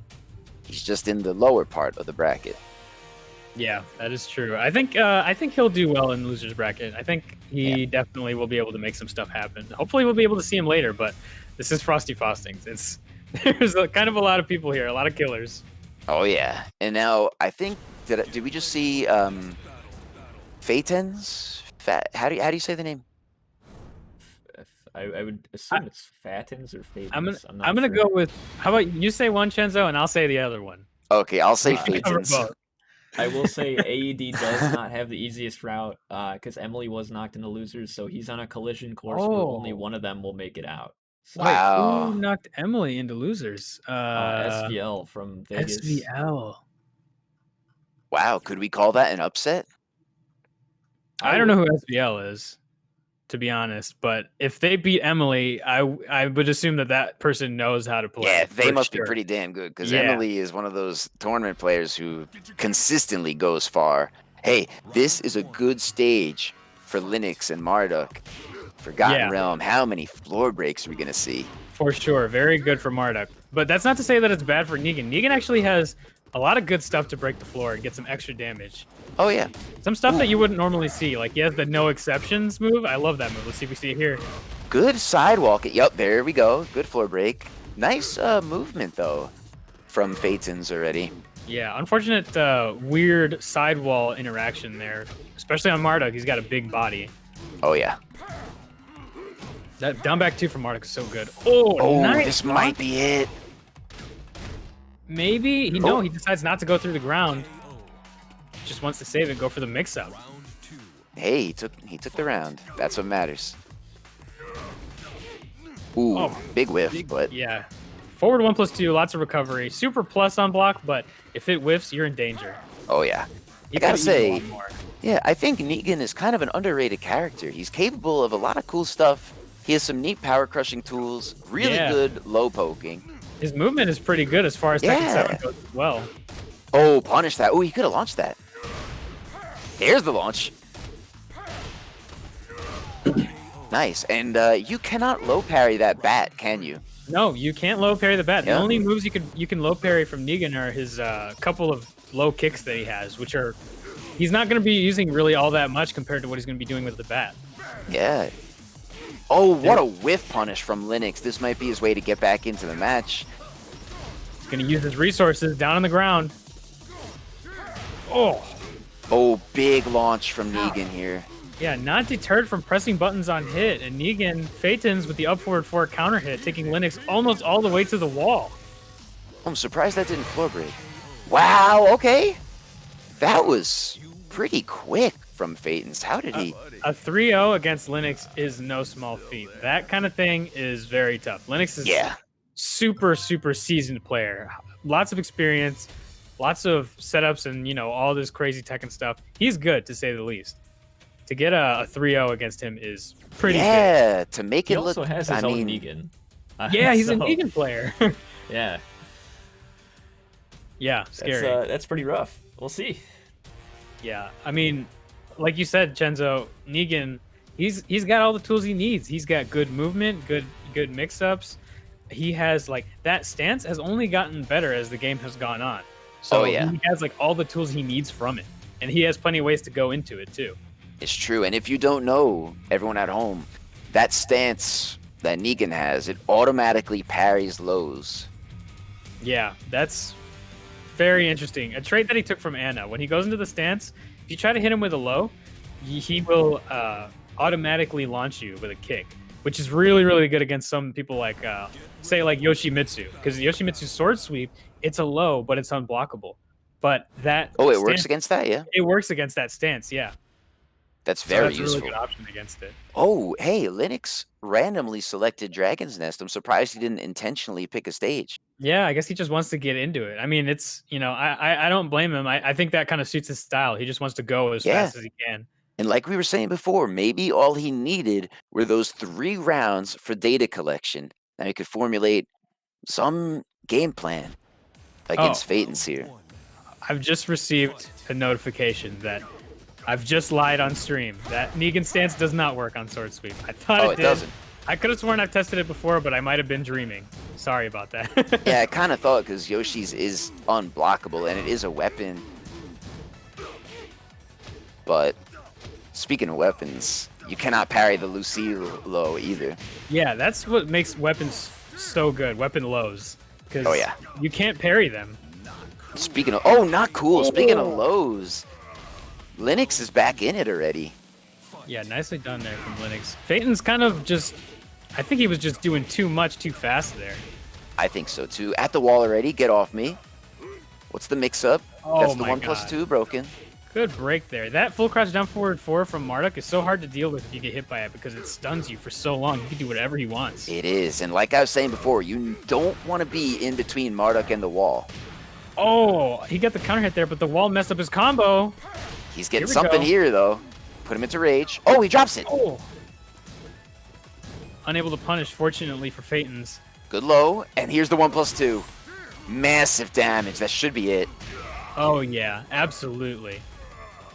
Marduk's damage is huge, and on that throw especially, he gets the combo. At the end of it, he gets a full, unscaled full crouch down forward 4. And it could be even more devastating if he takes you to the wall. Yeah. I mean, let's be honest, Marduk is so strong. He's really, really good. Here we go. Nice launch. To the wall again, maybe. Oh, just barely. Threatening with strings is Phaetons. Yeah, I mean, Linux is doing a really good job incorporating lows into his mix-ups here, and that's he took it back with a no-round brown, guys. He's in it. We saw Linux one of his best strengths right there is that he remembers, he adapts to his own gameplay. Right there, he went in that match. He did a down back 2 and it hit, and then he went for a grab. And then in a similar situation, he did a down back 2 and it hit, but he went for a mid this time, assuming that Phaetons was going to try to duck the throw. And that is so important to be able to adapt on the fly. It's so easy as a Tekken player to get tunnel visioned and to, like you said before, go into autopilot, just to fall back on your old classic familiar flowcharts. It's so easy to get stuck in that mindset, but these outstanding players are so good at quick adaptation. Yeah. And not only reacting to what their opponents were doing, but making sure that they keep mixing up their own mix-ups. Like you said, if you think that the opponent's going to expect a throw because that's what you used last, just use a mid or do something else. And we talked about last time Linux was on the screen, we talked about how he's so good at doing something until it works. This time he didn't do that because he knows when he's earlier in the bracket, he's going against somebody that he doesn't know. He's like, okay, I'm going to give him the test. You know, I'm going to do something and see how they deal with it. And now that he's farther in the bracket, he knows like, okay, I got to be more careful. These guys, I'm sure they probably know better, so I'm going to have to mix my stuff up. That's true. Ooh, no break on the tackle. And that tackle becomes harder to break the farther away Marduk is to you. Oh. Another one. Oh, wow, that caught him sidestepping. Apologize to the stream for the unchristian words from Negan's side. Oh yeah, that's not our fault. Can you throw a sensor over that? When you gotta know when he's gonna say something. Oh, the game is rated T. I'm sure there's a mod out there for it. Yeah. But one thing I want to call attention to, Phaetons intentionally chose an infinite stage without walls. I think that's true. Marduk just chucks his entire body. I mean, look, if you expect your opponent to get more usage out of the walls than you are, it probably would be in your best interest to just take him to an infinite. Yeah, that's true. I mean, even if you think that you would do better or you would do best with the walls, if you know that your opponent is going to benefit more, then yeah, I would say go without the walls. It's probably better in your favor in that case. And like I said, this is classic Tekken. This is how it was back in 1, 2, 3, and tag 1. Here we go. Ground throw? No, the down forward 1. What's the mix-up? Here we go. Good guess. Nice. Oh, the wake-up 3. It's going to do a lot. Take this whole thing back, yeah. It's not going to kill. Rage. Last chance here for Linux on the guess. Oh, he stuffs the rage drive. Nice. And right there, so if you don't know, that counter hit low, it puts you semi-back turn. And Negan gets a guaranteed launch if you don't duck. So if you duck, he has to mix you up and do something else. Right there, he knew that Linux was going to duck, so he went with the mid option instead of the guaranteed launch from the highs. Very smart. Like we were saying, guys, mix-ups on top of mix-ups. The essence of Tekken. And this is some good-ass Tekken so far. Man. Good block. Oh, no punish. Wrong punish. And no punish on that either, really. 1 HP. Good block. No launch. Oh, he could have launched and killed off of that, but now he's gonna make it harder on himself. Down around here. And a big launch from Linux here. You got to, let's be honest though, it's hard to react to that stuff online, especially in the heat of the moment. You got tournament nerves, and you don't know how the connection's gonna be. It's not always easy to react. You're absolutely right. I mean, having nerves on its own is like adding lag on top of the lag. It might be already online, but Linux is so good online or off. Closing it out. That was pretty solid from Linux, but that was a great set. We saw them adapting to each other in real time. Yeah, I like that. That was good. Marduk is just so tough to deal with. He has so many situations where he knocks you down. He does a combo, and then he does something that hits you right after you get up. And you remember that. You're like, okay, I'm not going to get hit by that again. He does the same situation. Turns out he has another option where he can go into the mount. You know, he has so many of those kinds of situations that are really tricky to deal with. And you always, when you're against a Marduk, you're constantly afraid, okay, when's the next tackle coming? When's the next throw attempt coming? You just, there's a lot that you have to be ready for against a Marduk player, especially such a skilled Marduk player like Linux. But listen, Phaeton's was looking really good with that Negan. He could take it all the way back up.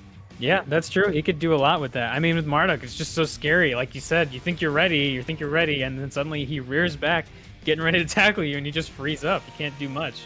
Yeah, I mean, look, I don't know if we could call him a top 10 character. Maybe not top tier, but he's up there. Marduk is very strong. To say that and he's not that he's easy to win with, but I think you could say he's a simpler game plan than some other characters. Like, he's simpler to play than a Mishima. Yeah, I would definitely say that. I mean, look, if you say it on paper, sounds like you should be easy to deal with. There's plenty of chances to break the tackle. There's plenty of unsafe moves that he has, but it's just so tough to deal with no matter what way you look at it. Yeah, so constant pressure. 4 matches, just to update everybody. We are now in the winners finals matches. The next 4 matches are all to get into top 16 winners side. So coming up first is SVL and El Negro. Cool. I wonder if he's going to bring out the Master Raven this time.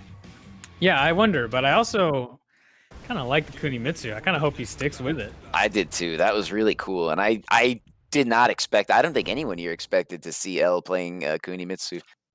Let's see it. Kunimitsu, there we go. Here it is. On the smallest stage in the game, Sook. So this should be interesting with the wall damage here. Versus SVL. So this is, like Tom said, to get into top 16. Yeah, this is a big match. If I'm not mistaken, SVL is a Vegas local League player. Nevada player, nice. Yeah, you did mention that earlier, and I have no information to go against that, so I'm inclined to believe you. See what he has, and Lee is not an easy character to use either. No. He requires some pretty strict execution. Yeah, reminder, SVL put Emily into losers, so... Okay, this is the guy. All right, let's see what he could do. Oh my god! Big launch. Empty jump? Like I said, to the wall. Whoa, that just whiffed. Punish that. Nice. Yeah, maybe some weird hitbox things going on. Good duck from SVL. It seems like he's yeah, but it seems like he has some advanced awareness of the matchup already. Yeah, he must have played this match a few times. Oh, yeah. Wrong punish. What? Could have been a little bit worse, I think, there. I'm not really too sure why that didn't launch. I think it's because he was considered crouching there. Or does it only... Wait a minute. It doesn't launch crouchers, I'm pretty sure. Okay, so it's kind of like a Paul DF2. Yeah. That makes sense. Yeah, I think it's because he was doing a while standing move there. He was still considered crouching, so it didn't launch. But El Negro, he's probably going to remember that for next time. He'll go for the hop kick. All right, looks like they're respecting each other's space a little more this round. About even on health. Man, they are really just slugging it out. Oh, yeah, just trading strings back and forth, blocking, but L takes it. He found that one opening. Yep, now El Negro is on round point, match point. Oh, the magic. Oh, man. I don't know if he was doing that on purpose, but if he got a reset right there, I would have lost it. I know. Oh, my gosh. He just doesn't stop. Yeah, like you said, the blender. But Lee, he does have tools to help keep some characters out a little bit better. Oh, he could've kind of a punished weak punish there, yeah. Sometimes any punish is better than no punish. Oh, the lows from L. That was a no round brown. Yeah. Even though, I mean, look, SVL was looking pretty strong with his defense there, but I don't know, the mix-ups from L's Kunimitsu, that is... Yeah, not bad. Not bad at all. El Negro is definitely, like we said before, and we watched, he just wants to go all the time. I think SVL constant pressure. Yeah, SVL might do a little bit better to kind of stop getting in his face. I think if he kind of slows it down and pulls it back a little bit and prevents El Negro from getting in, he might have an easier time. I'm inclined to agree, yeah. Lee can definitely do that, for sure. He has the tools. He has, what is he at? Back 4. Forward 3-4. He has a bunch of tools that can they're scary and they can keep you out. Yeah, and he has his own crouch and slide mix up as well, you know? Exactly, yeah. He can catch you off guard himself when he needs to. He is pretty good at making the opponent make a mistake. Yes.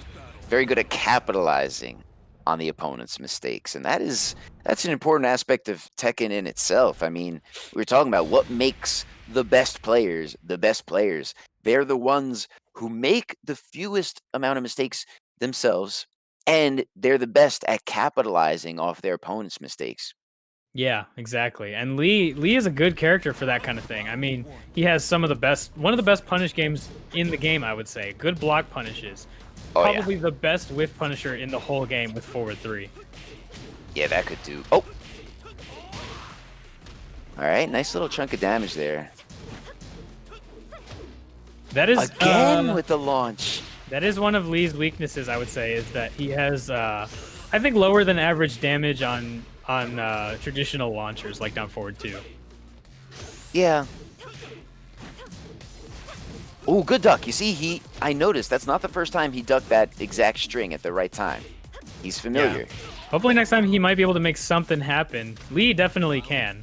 But it looks like he stops blocking at these key moments, and that's allowing L to get in. Oh, there it goes again. Sometimes you press a button or you crouch for 1 or 2 frames, and that is all the opening that your opponent needs to take out literally 2/3 of your health, as we just saw. Good block. I think it's just a little bit of hesitation from SVL here. It looks like he knows that he wants to do something, but he just doesn't know when he wants to do it. Good power crush.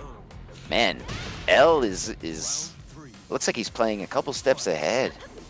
It's like, all right, you're gonna try that string on me. I'm just gonna power crush, go right through it. Man, yeah, like I said, SVL with a little bit of hesitation. El Negro looks like he has absolutely none. He knows exactly what he wants to do. There's the slide mix-up. Oh, wow, going for the high option there. That's dangerous. It is extremely dangerous if the opponent ducks and punishes that. There's the crouch, the low mix-up. Yeah, nice whiff punish with that. He was already full crouch. Uh-oh. Oh, he gets the pickup. There we go. Oh, he drops it. Oh, no. Whiff punish that. Oh. Uh-oh. That is not what he wanted. No way. Yeah, SVL right there with the nerves kicking in. He definitely got some stuff that he did not want, and he could have closed maybe it out. a misinput or just a slight hesitation, but L was able to close it out. Pretty, that was pretty powerful.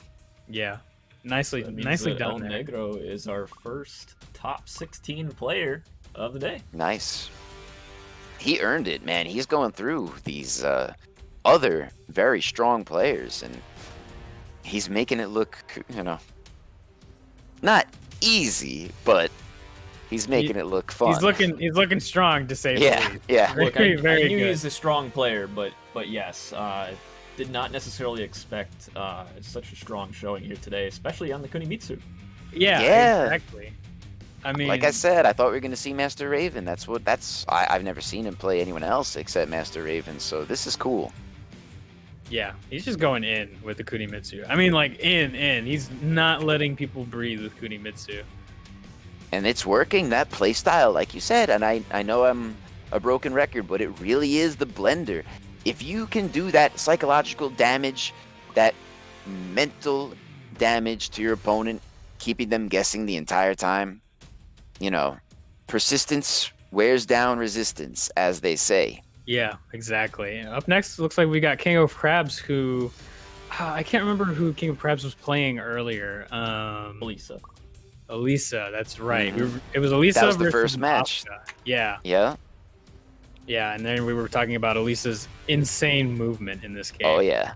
And now we get to see Doom Danny. I wonder if he's gonna stick with the Lucky Chloe, but he has his own Kunimitsu as well. That's true. I think Doom Danny has a few characters that he could go with. And like you said, he said that he wanted to maybe steer away from Lucky Chloe a little bit. I personally, I think he's best known for Lucky Chloe. In fact, I know he's best known for his Lucky Chloe, and it's good. So I don't really know who else he would want to go towards. Yeah, I mean, he's one of the top Lucky Chloe players in the country still right now, and there are quite a few notable ones coming to mind right now. Azure Bokeh, you know Azure. Kaiser TV Of course. is another one. We have some really, and a lot of people think that she's this joke meme character, but you could do some good work with Lucky Chloe, especially. And look at this, we're on a very small stage. Sook again. Yeah, but just like all the Lucky Chloe players, a lot of them did switch to Kuni. I know Azure wants to play Kunimitsu primarily. Yeah, he did. Kind of odd. Switch. Kaiser's one of the few that really just has no interest in switching. Yeah, and I admire that loyalty. I like that character loyalty. And Kaiser wasn't in our pools, but he was in H1, H2. We'll try to update you guys later on how those pools went along. Yeah, I'm curious. Don't forget, you can also go and watch Low Kick Esports Twitch channel, so you can see the other Tekken pools at the same time as this one. Yeah, like Dog Bomber was saying before, open up multiple tabs. Multiple streams at the same time. Yeah. Yep, the multi-stream. Especially, there's gonna be some more tournaments later today, so don't miss anything. It's all gonna be good. Oh yeah. Oh, fat chunk there. Another fat chunk. Nice. Oh, he blocks it. Oh, the block on the low. Beautiful. This should be it. Oh, he drops it. And the wake up 3. Are you serious? That wasn't my fault, was it? I barely said anything when commentators curse. Listen, we can't blame ourselves for anything that happens. This is up to the players. But still, we just saw quite a big drop there, and he could have closed it out with rage pretty easily, but oh man, it looks like Doom Danny is trying to threaten, but King of Crabs is not having it. He's not scared. Nah. He's upset about that first round. He wants to take this whole thing back. It's not looking too good for him right now. There's going to be huge damage. Oh, maybe not. Going for the cross-up. There we go. Chainsaws in action. I like that. For those who might not know, right there at the wall, it might have looked like Doom Danny dropped the combo, but he did that on purpose. He wanted to... Oh my god, that was sick. And there goes 75% of your health. Lucky Chloe. That was kind of a similar situation. Yup. Colossal combo damage. Perfect from Doom Danny. So when they hop over to the wall like that, it's because if the opponent quick gets up off the wall, off the ground, then you can hit him in the back and get some guaranteed stuff. Yeah, that's the cross up. Oh my god, Doom Danny making good use of this back turn stance from Lucky Chloe. Again, 80% health gone. Unbelievable. Hold on. Here's the rage drive. And just like that, King of Crabs evens it up. Oh, you can punish that. Oh. All right. Final round, guys. Listen, this could go either way. Man, there's a lot of action in this match already. Man, and like you said before, Doom Danny just so good at placing those up forward threes. It's super unsafe, but it doesn't matter if he uses it like that. Yeah, he knows the timing. He's a good sense of, what the opponent wants to do. Ooh, good break. 1+2. Nice break, yeah, and good positioning there. And he used the... Oh, duck that! Oh my god, underneath the rocket with 2 rolls? I don't think I've ever seen that before. Big rage drive. Could this be it? Yeah, absolutely. King of Crabs. King of Crabs. That was... Guys, wait a minute. That was one of the most hyped matches that we've seen so far. That was so good. Explosive characters. Just... That was cool. That was really cool. They were both trying to scare the other person. And the other person's just like, no, I'm going to do whatever I want. You're going to do what I want you to do. Yeah, I mean, going crazy. that, and like you were saying before, that's Tekken. You want to have your opponent playing your game. Yeah.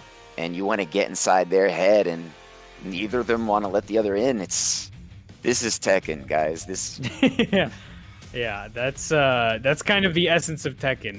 It is. Two people with kind of, I would say that they both kind of have similar play styles. These two.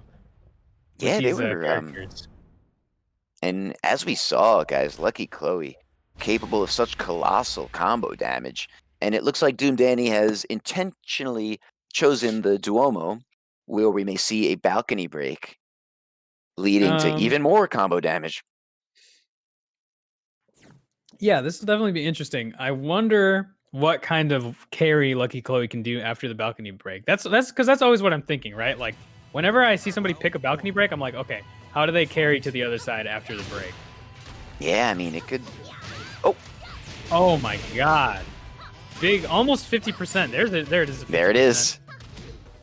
Beautiful But nice pickup trade. from Doom Danny. Yeah. Yeah, he traded right there, and he was able to pick up. I feel like all we're seeing is just big combo damage, a little bit. You see, there we go. They are just swinging for the fences. Yeah, they just want to keep launching each other. Big rage drive here. Could this be it? Oh, drops it. Last chance for King of Crabs. The breakdance stuffs the rage drive. Here we go, round 2, game 2. Oh, it just whiffs. Oh, there's the hop kick, but it doesn't lead to anything. Yeah, it's because Elisa was airborne right there doing the nice chainsaw low launch, shenanigans. and here comes the balcony break. There we go. Wow. He thought that the first one was going to break, but he had the presence of mind to notice that it didn't work, so he went for another move to break it. Yep, situational awareness. He must have been familiar with that situation. Like I said, familiarity. There, big damage if you don't break that throw. Oh! Dangerous situation. Another breakdance stuffing the rage drive again. Looks like Doom Danny just has a good timing. Uh-oh, King of Crabs. What a low parry. Timing adaptation of his own. To the wall, almost. Oh, that could have punished that. Remember, you can't parry those low chainsaws. Oh! And there's the answer to not being able to low parry them. What a whiff. All right. Nice. King of Crabs has a round on the board. He could take this back and close it out, but Doom Danny's looking really strong this match. The mid option. Constant pressure from King of Crabs. Doom Danny using that tracking move a lot. He knows King of Crabs wants to go for the jet movement. Yeah, that is smart to kind of keep your opponent honest, keep them in place. You got to use those homing moves, the mids. Good sidewalk. Oh, power. All right. There we go. Final round, guys. Elisa, her movement is just so good. She can move anywhere whenever she wants. Yeah. Oh, going for the rockets again? The same situation as last time. Yeah, I feel like we're seeing a lot of the, there we go. That's that hop kick. Just went for it. That is very bold. Oh my god. Good break. 1+2. Lucky. Oh, okay, doesn't go for it. Oh! Sidewall.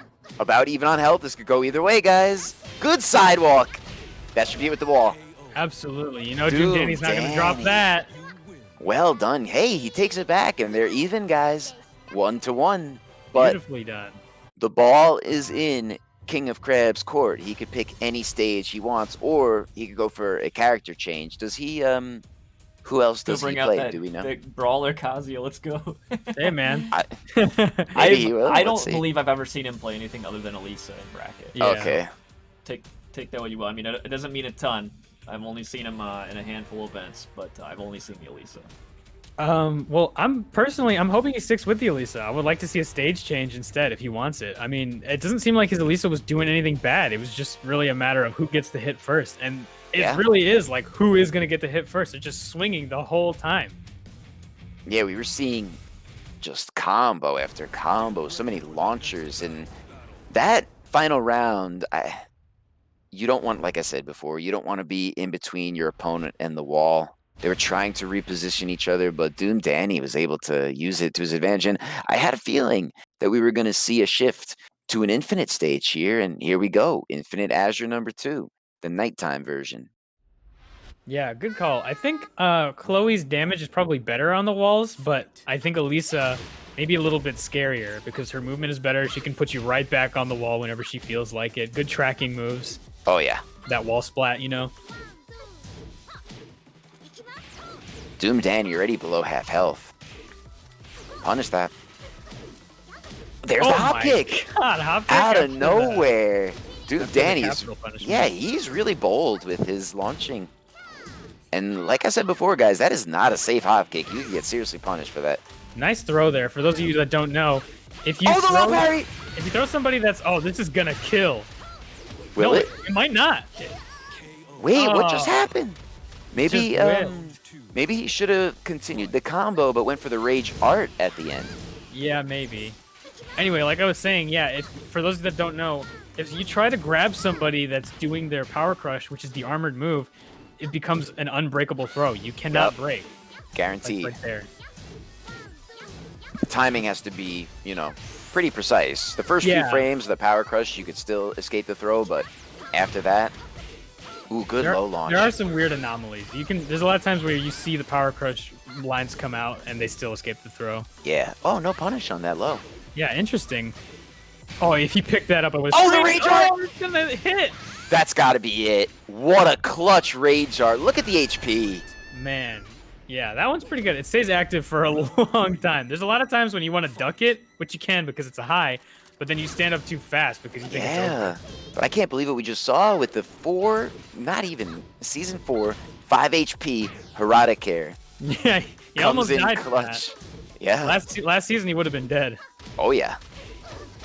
All right, another big launcher from Doom Danny. The spike finisher, so good in open space.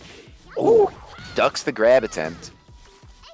Running 3. Nice launch. This is gonna do it. With Chloe's damage, yeah, no way it's not gonna kill. As long as he doesn't drop it, which he didn't. All right, Doom Danny, 1 round away from advancing. Good low. The yeet sweep, as it's called. Good. What a whiff punish. Could Doom Danny take this with a perfect right now? No way this kills. And he knew it too. There it is. Yeah, nicely done there. Doom Danny, well played. That finisher there, when he did the combo, there was a chance that either it wasn't gonna kill or it was just gonna drop because he was too far. Either way, better to go for just a reset in that situation. Good stuff, Doom Danny. He did the smarter thing, I think. Just that little bit of conservative play. Better safe than sorry, right? And he took the round with a perfect. I mean, that was really well played. But that was a great set between both of them. We just keep seeing these excellent players adapting. Danny there, also making it into winner's side top 16. So congrats, Danny. We'll be seeing you again around 4 p.m. in that winner's side top 16. Nice. But we do want to go ahead and once again thank our lovely group of sponsors who are bringing you the broadcast you're seeing here today. Of course, if you want to support Frosty Faustings online, you can check out Virtual Artist Alley. It's live now on Discord. Check out frostyfaustings.com/A2021. It's all the artists that you're used to and some more. Support the FGC artist community. Check out their shops and wares. Gekko the Popcorn Baron, illustrations, stickers, jewelries, bags, and so much more. As well as the Frosty Faustings XIII 2021 official merch store is open through January 31st. You got to the end of the weekend to support the events. If you check out smash.gg/ffxii/register or thematcherino.com/ffxii. If you purchase through the Matcherino, that will support the prize pool. So you can support the Tekken 7 prize pool by purchasing Frosty Faustings gear. It's pretty sick. And of course, there's plenty of new and unique stuff on there. These giant mouse pads and TCG playmats. Make sure you check those out. If you like anything there, make sure you are checking out through the Tekken 7 page. I'll drop the link in the chat here. Ka-chow. And of course, coming out in April, Guilty Gear Strive pre-order now. It's available April 9th, 2021. Check out the link bit.ly/Guilty Gear Strive pre-order. PS4, PS5, and Steam releases April 9th.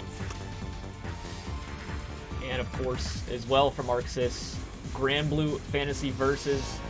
I'm a big fan of this game. It's a gorgeous 2.5D style anime fighting game developed by ArcSys. They've revealed 4 characters of Character Pass 2. There's 2 more yet to come in 2021. It's packed with a really cool story mode and single player stuff that you can also play co-op. Pretty interesting. So for people who don't necessarily like fighting games, it's a great way to get them involved in a very non-confrontational way, I guess. And of course, Skullgirls. Everybody knows Skullgirls. Fantastic game. Annie of the Stars was recently added to Skullgirls Mobile and is coming to Second Encore here soon. Still supporting the game and adding new characters. Gosh, how long has Skullgirls been around? 10 years. It's a pretty sick game. Nemesis Fighting Herds Main 6 is sponsoring Frosty Faustings for the 2nd year in a row. This is a totally legit, awesome fighting game. They've got serious rollback netcode in that thing. It's one of the best out there.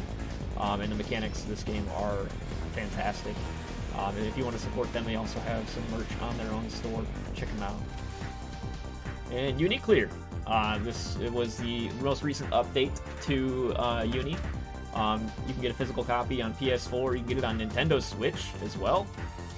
Landrika, the newest added character, if you guys remember the exhibition last year where our Chicago's own Blooming Lotus revealed that character to the world. Pretty cool. And Hitbox, they just put out a tweet this morning. They've restocked hitboxes. So if you're looking for a base model hitbox, hit up hitboxarcade.com/Frosty. Take advantage of that link right there. And of course, coming out soon is that Hitbox cross-up that if you have seen JDCR use it, you know how dangerous that thing is.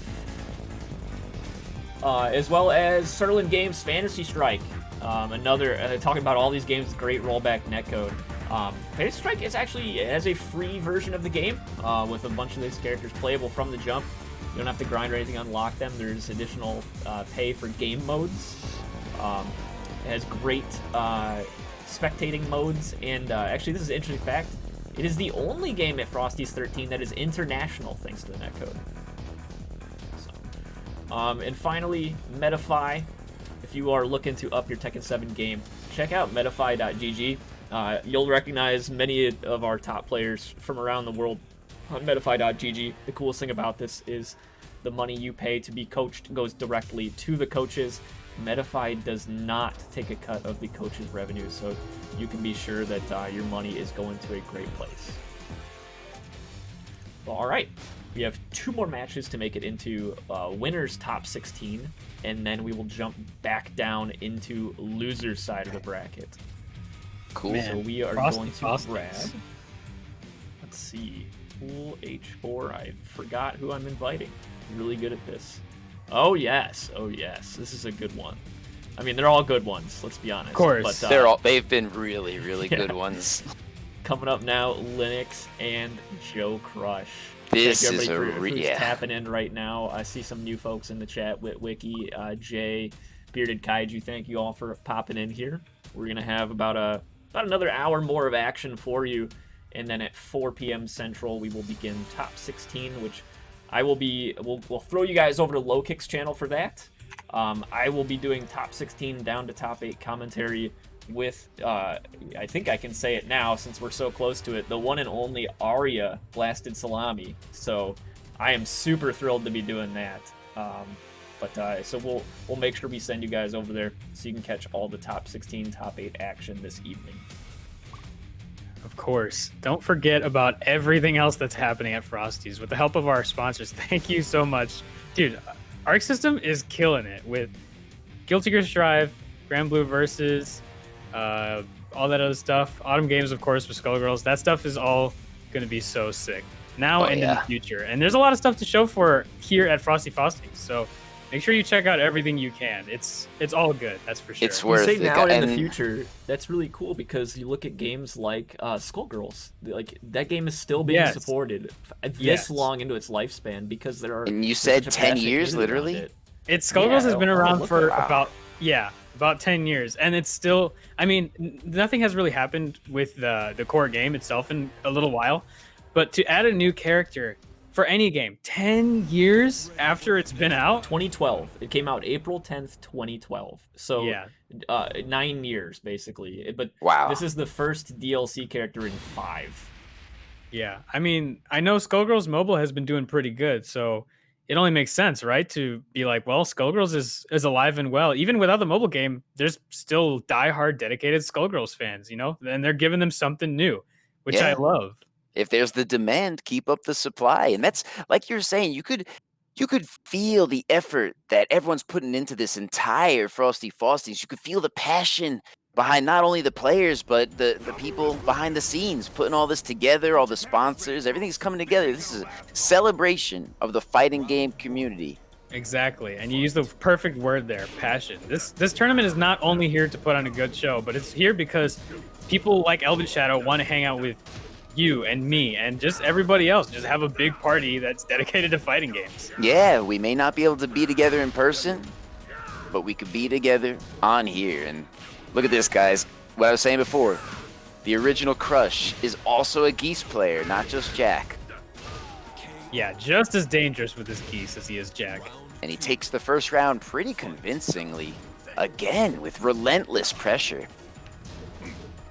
Linux looks like he's spending a lot of time blocking, hard to find an opening. Oh my god, Linux tried to snipe him out of the air with the up forward 3, but Joe Crush just with the jump back 4 to snipe him out of the air. Yeah, I thought we were going to see something bigger off that float, but... I would have been impressed if he had gotten something off of that. Oh, yeah. Down back 2 from Marduk. Such a good move. It Safe is. counter hit tailspin. Very reliable. Nice low.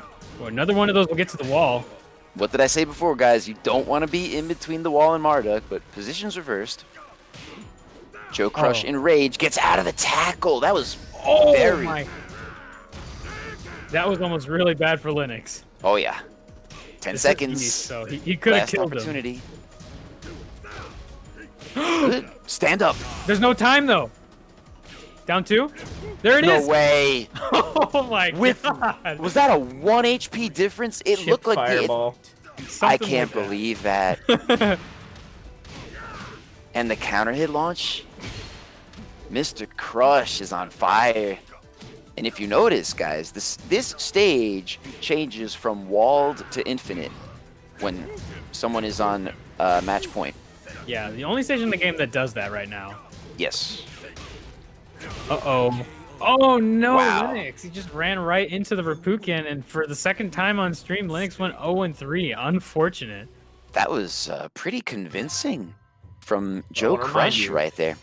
He did eat a no-round brown in the last showing on stream in the first game, though, but then ended up turning it all the way around and taking Yeah. it. So That's true. Linux, master of adjustments.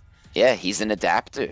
I Yeah. mean, but how do you adapt to the original Crush, especially when he's likely to switch up characters? We saw him doing so well, making Jack look like one of those characters who has excellent movement. And but him with Geese, and Geese is still strong even without meter. He doesn't need meter to be successful, but Absolutely, yeah. that's like the icing on the cake. He's really good. I mean, he's a 2D character. They have like the best jabs in the game for a plethora of reasons. Because of the hitbox, because you can get a jab frame, a 10 frame knockdown on your jabs every time. Oh, yeah. They're so good. Yeah, and he's making good use of it. I don't know if I've seen him play anyone else besides Jack and Geese, but okay, it looks like Linux has selected a random stage again. Yeah, he likes to do that. I guess he doesn't really care. I guess he wants to just Like you said before, just get into it. yeah, he wants to be more comfortable with himself than the stage. He doesn't want to rely on anything but himself.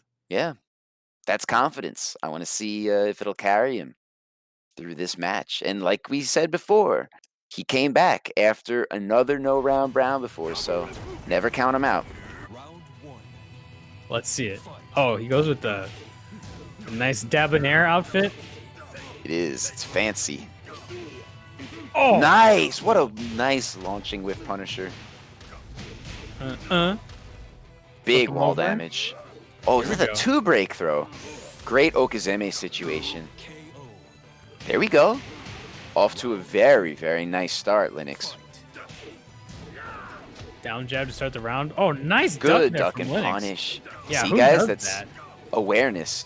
Strings. You barely ever see anybody ducking Geese's strings. Although a lot of his moves are duckable, you barely ever see people going for it. That's true. Sometimes, even if you feel like it's a good idea, you second guess yourself and you just don't want to take the risk. But hell, it could pay off so handsomely. Look at this big combo. This might be it with the wall. It very well may be. That was more than half health. There it Mr. is. Crush. Perfect showing of Geese's strengths. And like I said, I mean, the meter is the icing on the cake, which I think that sealed the deal for that round. But Yeah, definitely. And like you said, even if he didn't have it, he has other tools that are some of the best in the game. oh yeah. That Moon Slicer. And Linux is doing a good job with his defense. He hasn't been hit by one of those yet, I think, right? Yeah, I don't think so. He's really not letting Joe Crush get too much started either. He's making sure that once Joe Crush does start getting something going, he just interrupts him, takes Good back grab. his momentum. Yeah, and that is the second or third grab that Linux has gotten away with. See Joe Crush trying to go for the ground throw to punish Linux on the forward 1+4. Oh, he gets grabbed himself. Bad situation here for Linux. Careful. Good block. Oh, beautiful. Yeah, it's the last time Joe Crush went with the overhead and it hit Linux, and this time he went with the low. Yeah, Linux was ready. that was a guessing game, or maybe he had the quick enough reactions to deal with it. I like it. The ground throw. Another ground Almost throw? half health. The wall jump. We don't really see that too often. I like it. No, but we see Geese's more than other ones because it's a special one. Yeah, it's unique properties. All right, Linux almost in rage, but one launcher could do him in. Uh-oh. Not to the wall. Oh, the grab! Oh, he's alive! No! Wow. Hey, I thought that, first of all, I thought that was going to KO him, just the grab itself with rage, but I did too, yeah. the Oki. There, and guys, what did we literally say 10 seconds before that match started? Linux can come back. Yeah, and he remembers. He's because last time he got that throw, he went for the mid and it got blocked. This time he did that throw and he went for the low, and of course it worked. Yeah. Now Joe Crush is going to remember that for next time. Like we keep saying, guys, mixing up the mix-ups. You condition your opponent to expect one thing, maybe use double or triple reverse psychology, do it again, or switch it up. And sometimes the best thing you could do is nothing. Yeah. Sometimes you just wait and see how the opponent reacts. Exactly right. I mean, you got to remember there is no perfect option for you or your opponent. You have Yeah, to there's remember always that. risk. Yeah, they're just as human as you are. So you can't doubt yourself. You got to go for the mix-up. And the sign of a good Tekken player is somebody who will always go for the mix-up when they get the chance without hesitation. I mean, Yeah. maybe take it'll the work, maybe it won't. opportunity. Yeah, you got to go for it. Just because maybe it didn't work one time before, it doesn't mean that you can't go for it anymore. It's just not going to work sometimes. Exactly. And I feel like that's a trap that we as Tekken players fall into. Like, if your opponent blocks something once or twice, it's so easy to, like I said before, get tunnel vision and say, okay, I'm not going to use that ever again against this guy. But you don't want to limit yourself like that all the time. Just because something doesn't work once or twice doesn't mean it's not going to work forever. Yeah, exactly. But Joe Crush going with Hammerhead this time. Yeah, I think I've seen him go to Hammerhead once or twice. I think he likes this stage. With Geese especially. Mm-hmm. And if you notice, the characters start kind of off axis, so they're not, they're not prone to getting wall carried at the very first launcher. Yeah, exactly. But here, going a little bit more on axis. Oh, drop there from Joe Crush. Just gets it down too. Good block. Oh, where's the launch? There's the Moon Slicer, though. Sidewall. Oh, nice. Yeah, sidewall saves Linux there. Good block on that low. Unfortunate, no punish. Oh, the duck. Oh my god, the punish is just all over the place. This Yeah. just in this round one already. Tournament nerves, maybe? It, honestly, if I had to guess. Oh, what a low parry. Joe Crush is on point. I think he's really looking to close this out. To the wall, of course. Geese is so strong in this kind of situation. Yeah, I mean, he picked the stage on purpose. Linux in rage, what can he do? Oh, that was close. He almost got yeah, hit by wow. counter hit down back. It looks like Linux is having a really hard time opening Joe Crush up, especially this match. Because Joe Crush is either just keeping up the pressure constantly or blocking everything, using that crouch jab pretty frequently. Or moving. I mean, Geese is another character that we might not think about it too much, but he's another character that doesn't like to sit still. He likes to jump around, do those low jabs, those forward threes. What a low parry, and he could move, just like you said. Now, if he goes into max mode again, this might be it. Decides to save it for the mix-up, maybe? Oh, he There doesn't need goes. it. Takes it. Oh, little pop off with the rage. Okay. The Hey, classic. that was pretty convincing no round brown from Mr. Crush. And like we said, guys, that is a very skilled and versatile player. I mean, how he could switch from the big body Jack, which, you know, he made look like he could move around just like Elisa, but to Geese, going from 3D to 2D, classic Tekken to a brand new character for Tekken 7, that was very good, but don't count Linux out. He's still in the event. Yeah, that's true. I'm really hoping that we see Linux a little bit later on. It would be sad for him to go out so early, you know, for his standards. He's really good at this game, and he has made pretty good runs at Frosty Faustings before. So I'm hoping to see him go farther. Yeah, historically, he's done very well. So don't count him out. Don't count anyone out. And like I said, I literally said it at the very beginning before we even started the very first set. Don't count anyone out. It's not over until it's over. And that's something important, I think, for us as Tekken players, as fighting game players in general. A lot of times I see people defeating themselves before the match even starts. Like you see your opponent's name, say, oh, this guy is either a pro player or a sponsored player. He's Tekken God, Omega, whatever. Like, you already have one opponent on the screen. You don't want to make yourself into another opponent. Yeah, absolutely. Yeah, if you don't believe in yourself winning, I mean, who will? Yeah. You gotta have faith in yourself. Yeah, that's well said. I think that's a problem that a lot of people have. If you're not already a top player, there's a good chance that you're gonna think that you're not gonna be a top player ever, or for a very long time at the very least. I think the sign of a good player is thinking that you're a good player, or at least that you can do well, you know, against good players. And a lot of the times, I mean, listen, no one starts their journey in Tekken as a pro. And all of these pro players and high rank players and tournament winners that we've been seeing, they started out at the very beginning just like everybody else did. And I'm sure that they had moments. I mean, Dog Bomber, you and I could both say we've had moments where we said, oh, you know what, maybe I just don't have it in me. I suck. I can't go on. Yeah, but listen, the best players are not the ones who win all the time. The best players are the ones who've taken enough losses but kept going and kept improving themselves. Yes, absolutely. People that are able to lose and understand why they lost. I mean, to maybe learn from it. In like offline, online, and casuals, maybe a little bit different from tournament. Like tournament, you're playing and you're thinking, okay, this is what I've been practicing for. I should do well. And maybe you don't do well. But that time is probably the best time to be able to learn, when you lose in tournament, because that's when it matters the most, you know? Everything can go out the window when you're playing in tournament because of nerves, because you're playing against somebody who has actually prepared for this kind of situation. Anything. There's a bunch of different kind of things that could happen, but that's why tournament matches are the best time to get your own data. Exactly. And that's, like you said, when you lose, don't lose the lesson, because that's how you keep improving.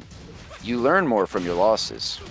Big launch, and we didn't even talk about the players. Damas is back. Yeah, versus Zonka. This is a player that I'm not familiar with, but he's made it this far. I can't imagine they're too bad. Yeah, with Claudio too.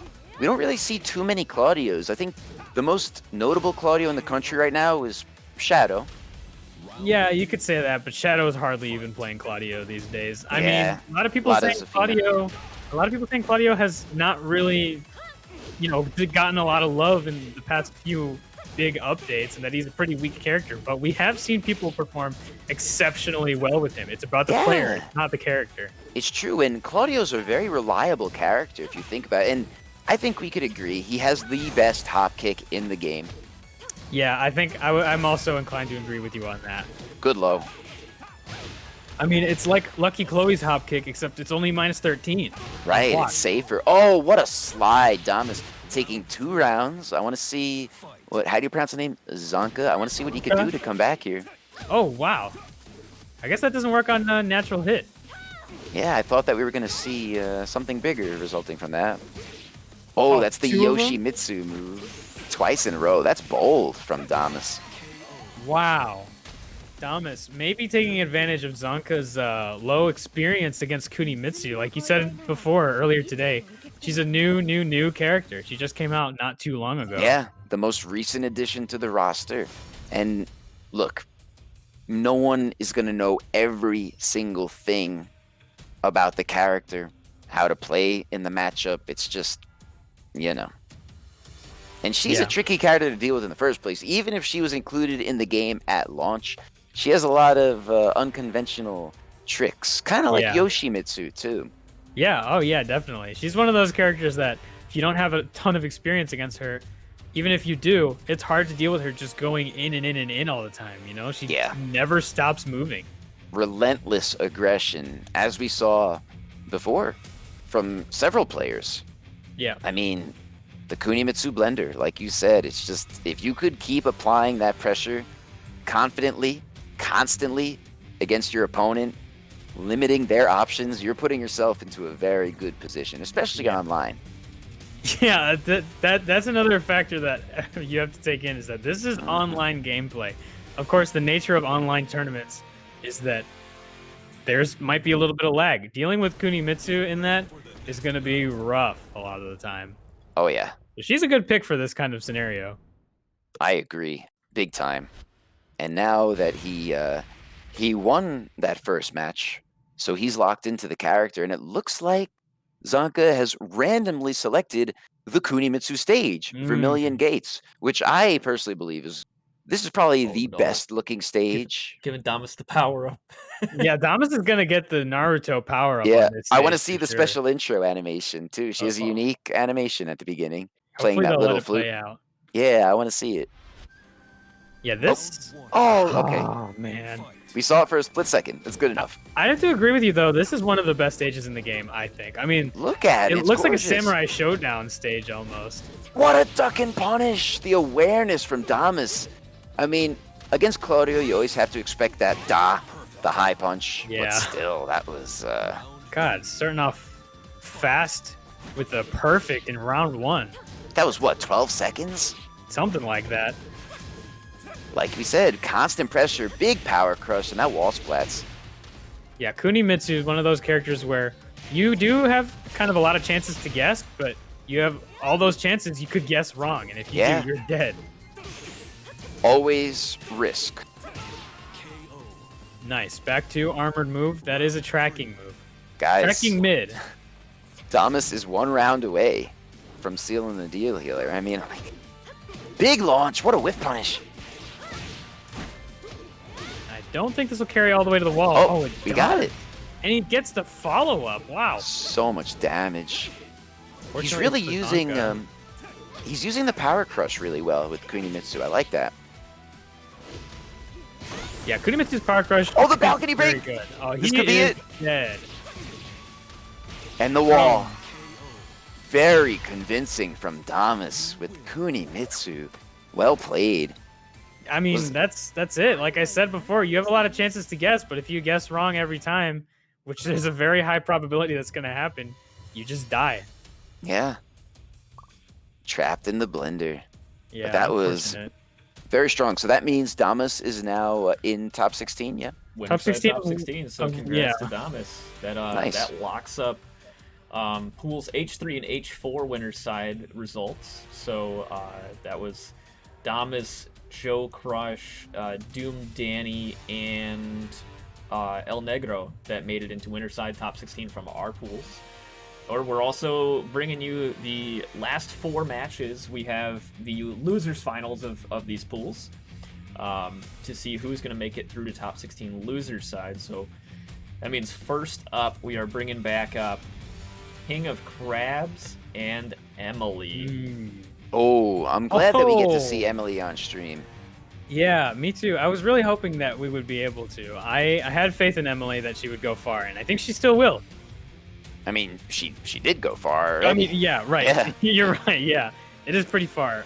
Especially to make it this far in losers it is tough. You got to go through a lot of matches to go far in losers. It's true. It only gets harder when you get bumped down to that lower bracket, and like we said before, the mental pressure, the psychological game. You already lost your first match. You realize, or your first set. You realize if you lose that next set, that's the end of your run. That's it, yeah. But sometimes that's the power up that you need, the Zenkai boost, and then you start playing like an animal. You start playing a lot better. And that's we were talking about Cuddlecore in her Vice special last night. She was actually talking about that, how no matter how much of a veteran player you are, no matter how many tournaments you've been in or won, you always feel those nerves, those tournament nerves, like you were saying. But Cuddle made a great point saying, the longer you play, the more experience you have, you learn how to channel that energy into the right direction to get your mind in the right place for the game. Yeah, that's exactly right. I mean, everybody deals with it their own way, but the nerves, they won't go away. A lot of people will try to make the nerves go away, but you can't do that. You have to try to use them. You either get used to them and just pretend like they're not there and just play like normal, or you can use them to your advantage. A lot of people will do that. Draw from the crowd, just the energy, like everything that people are saying. Yeah. All that kind of stuff, you know? Like Little Majin at EVO 2018 when he took off the headset. He listened to the crowd. He listened not to the game. Yeah, he was feeding on their energy. Oh, okay, so... Oh, go on, Dog Bomber. I was just gonna say, like, he knew that I would say everybody in that stadium was rooting for him at that point. Pretty much. Yeah, look at almost this, though. every single person. Emily, back to her roots, Kazumi. Kazumi player for a very long time, and I've been seeing her playing other characters, and I think we saw she leveled up Josie to Tekken God Prime, but she performs consistently well with Kazumi, who is a great tournament pick. I'd say if you have strong fundamentals in Tekken, good movement, good frame data knowledge, good punishment, good whiff punishment ability, you could be very successful with Kazumi. She rewards solid fundamental play. Yeah, absolutely. I mean, she was saying that she has plenty of characters that she could use, Emily, but she was saying like season 4 started and she was singing Josie's praises, and she was doing super well with her. But here, it looks like she wanted to go with something a little more comfortable.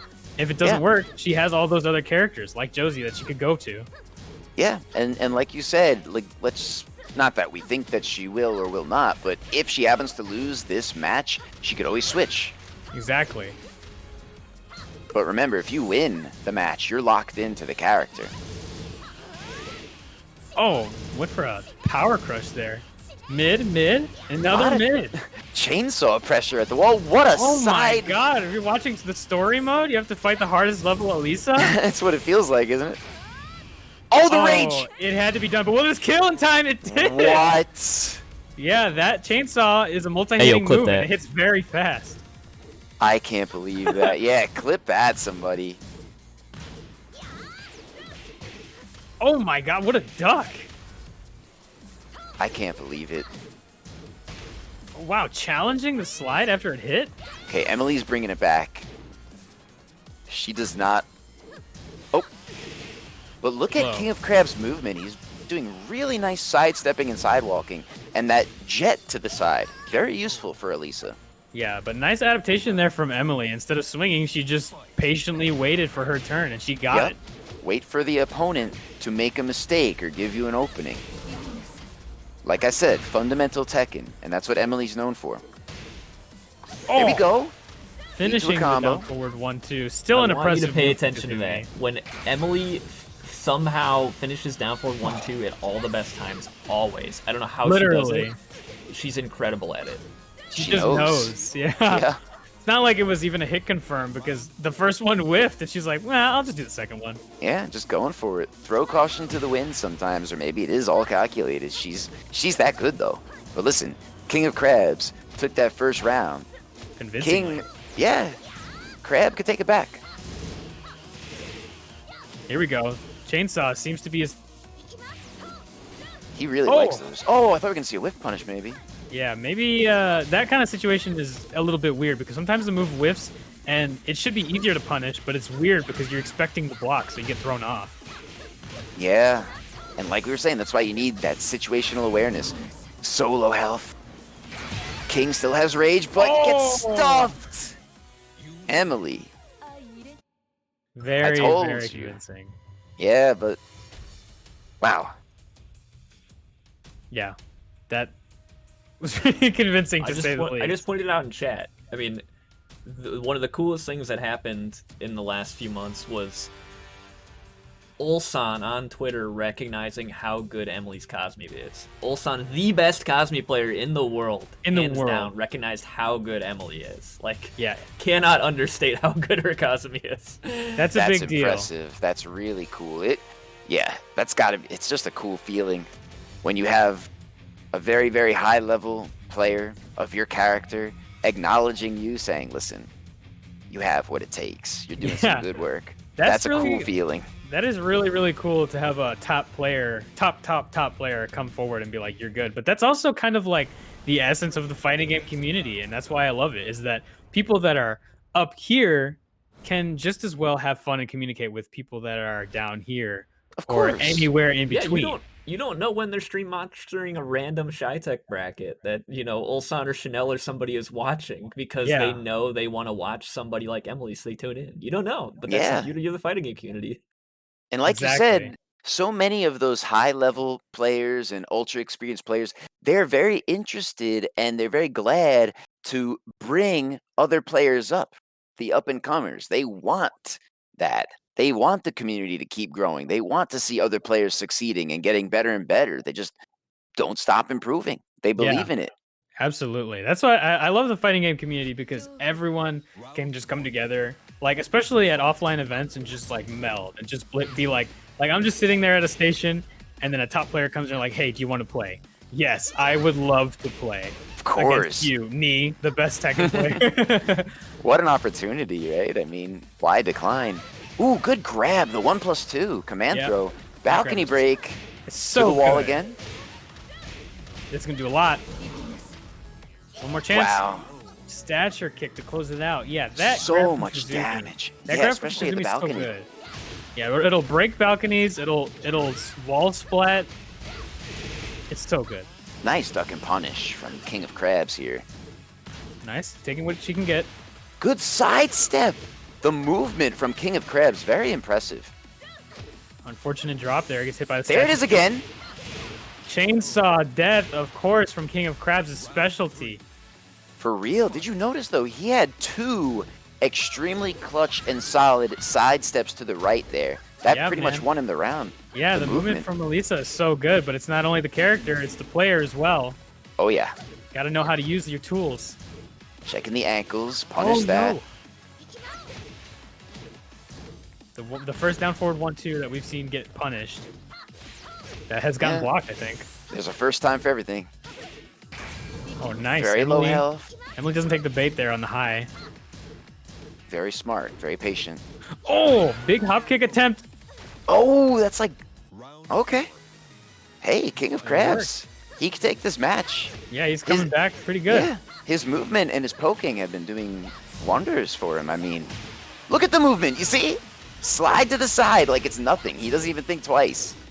Look at it. Oh my god, just as you say it. He's got plenty of health. Oh, yeah, he's comfortable. That, look at the low. I mean, guys, we were saying literally in the very first set of this tournament on this channel how good Elisa's movement is. But look, King of Crabs just making it work. Yeah, just with the sidestepping. And this is not easy to win against Emily like that. That's hard. Like, that's really, really hard. Yeah, it's just That movement is just so good from Elisa. It's so you can use it for anything, and it's some of the best in the game. Especially when she pulls out the chainsaws, maybe just the best, like the best lateral movement in the whole game. Yeah, to the side. Now, that raises some interesting questions. Does Kazumi have as many good homing or tracking moves to deal with that sort of sidestepping? Because maybe Emily will switch to a different character. She has a good one. She has back one, I believe it is. It won't do too much, but it'll definitely stop that, and it'll make her put the chainsaws away too. Yeah, it'll keep the sidestepper in check, at least. I mean, you can't give them all the freedom in the world, like you said, to move laterally, to move to the side as they please. But Emily herself has an S+ in sidestepping. Yeah. That is incredible, especially in Tekken 7, how we were talking about how the movement in this game has been overall nerfed compared to the prior entries in the series. That's impressive. But King of Crabs and his sidestepping and jetting to the side, he's making it look easy. Yeah, for sure. It's just so good the way he uses his lateral movement. Yeah, and he's just so confident about it too. He knows exactly when to step, and he's not afraid to do it. Oh my god! Oh, what a float! See that whiff punish with the stand forward? That was immediate. That was some Street Fighter stuff. Oh yeah. There it is again. No block. Last chance stature kick. Yup. What a perfect. All right, good way to start this final match here for Emily. Emily going for the magic 4 at the start there again. Sometimes it works. How fast is Kazumi's? 11 or 12? I believe it's 11. That's pretty quick. Big wall damage from King of Crabs. He loves those chainsaws too. Ikimasu With the grab. slide. Yeah. Oh. Oh, punish that. Oh. No whiff punish on the rage drive. Yeah, that is a scary move to try to punish as well. It comes out so fast. Oh, what a launch. Man. And I don't know if you want to call that an axe kick, whatever. For some reason, I feel like it's easy to want to duck that move because it looks like it's going to be a high. Well, because it's so slow, right? And typically you associate a slow move with a move that you have to duck, whether it be a low or a high or something like that. Yeah, caught King of Crabs at the perfect time. Emily 1 round away from taking it, but she's sitting at half health herself. There's that back one. Exactly used as it should be. Keeping the Elisa in check. Don't want her to be stepping all over the place. Good grab, but breaks it. King of Crabs in rage. That throw is so... What was that? Oh! Some weird Tekken situation. With a sliver of health, Emily takes it. No round brown. Somebody has to clip that. What just happened? That was just messed up. Yeah, can we get an instant replay? That was... oh, I wish. I know, that was pretty incredible. Post the clip in chat. I can show it again. But that means that Emily will advance to loser side of the bracket into loser side top 16. King of Crabs will get eliminated before making it there, but good showing overall. Yeah, listen, King of Crabs had an outstanding run today, and we saw, I think we saw most of his matches on stream, Yeah, I think so. He had a great run today. King of Crabs looking really good. Once again, we do want to thank our sponsors. You see them all at the bottom of the screen there, but this is Frosty Faustings is brought to you by, of course, the Mikes, Mike Hionis and Mike Bozak. If you want to support the event, check out the 2021 Virtual Artist Alley, frostyfaustings.com/AA2021. You can support all the artists who are normally at Frosty Faustings. If you've been there before, you know there are tons of community artists and vendors there. We were there last year. And the official merch for Frosty Faustings you can buy on smash.gg/ffxii/register. If you purchase it through the Matrino page, matrino.com/ffxii. If you purchase it through there, all the proceeds will support the game of your choice. So if you want to support Tekken 7, hit up the Matrino page for Tekken 7. There's a link in chat right there. And check out the merch tab. There's some exclusive stuff on there, like these giant mouse pads and TCG playmats. can support any of the 14 games that are being played. And again, all of the prize money goes to the players. This event is being run out of the kindness of all of our hearts, just to support the community and the players. And of course, coming up in April, we've got GG Strive Guilty Gear. Pre-order now. It's available April 9th, 2021. You can follow that link, bit.ly/Guilty Gear Strive pre-order, PS5, PS4, and Steam. Pre-order that. It's going to be dope. If you haven't seen it, the animations and everything on that game are incredible.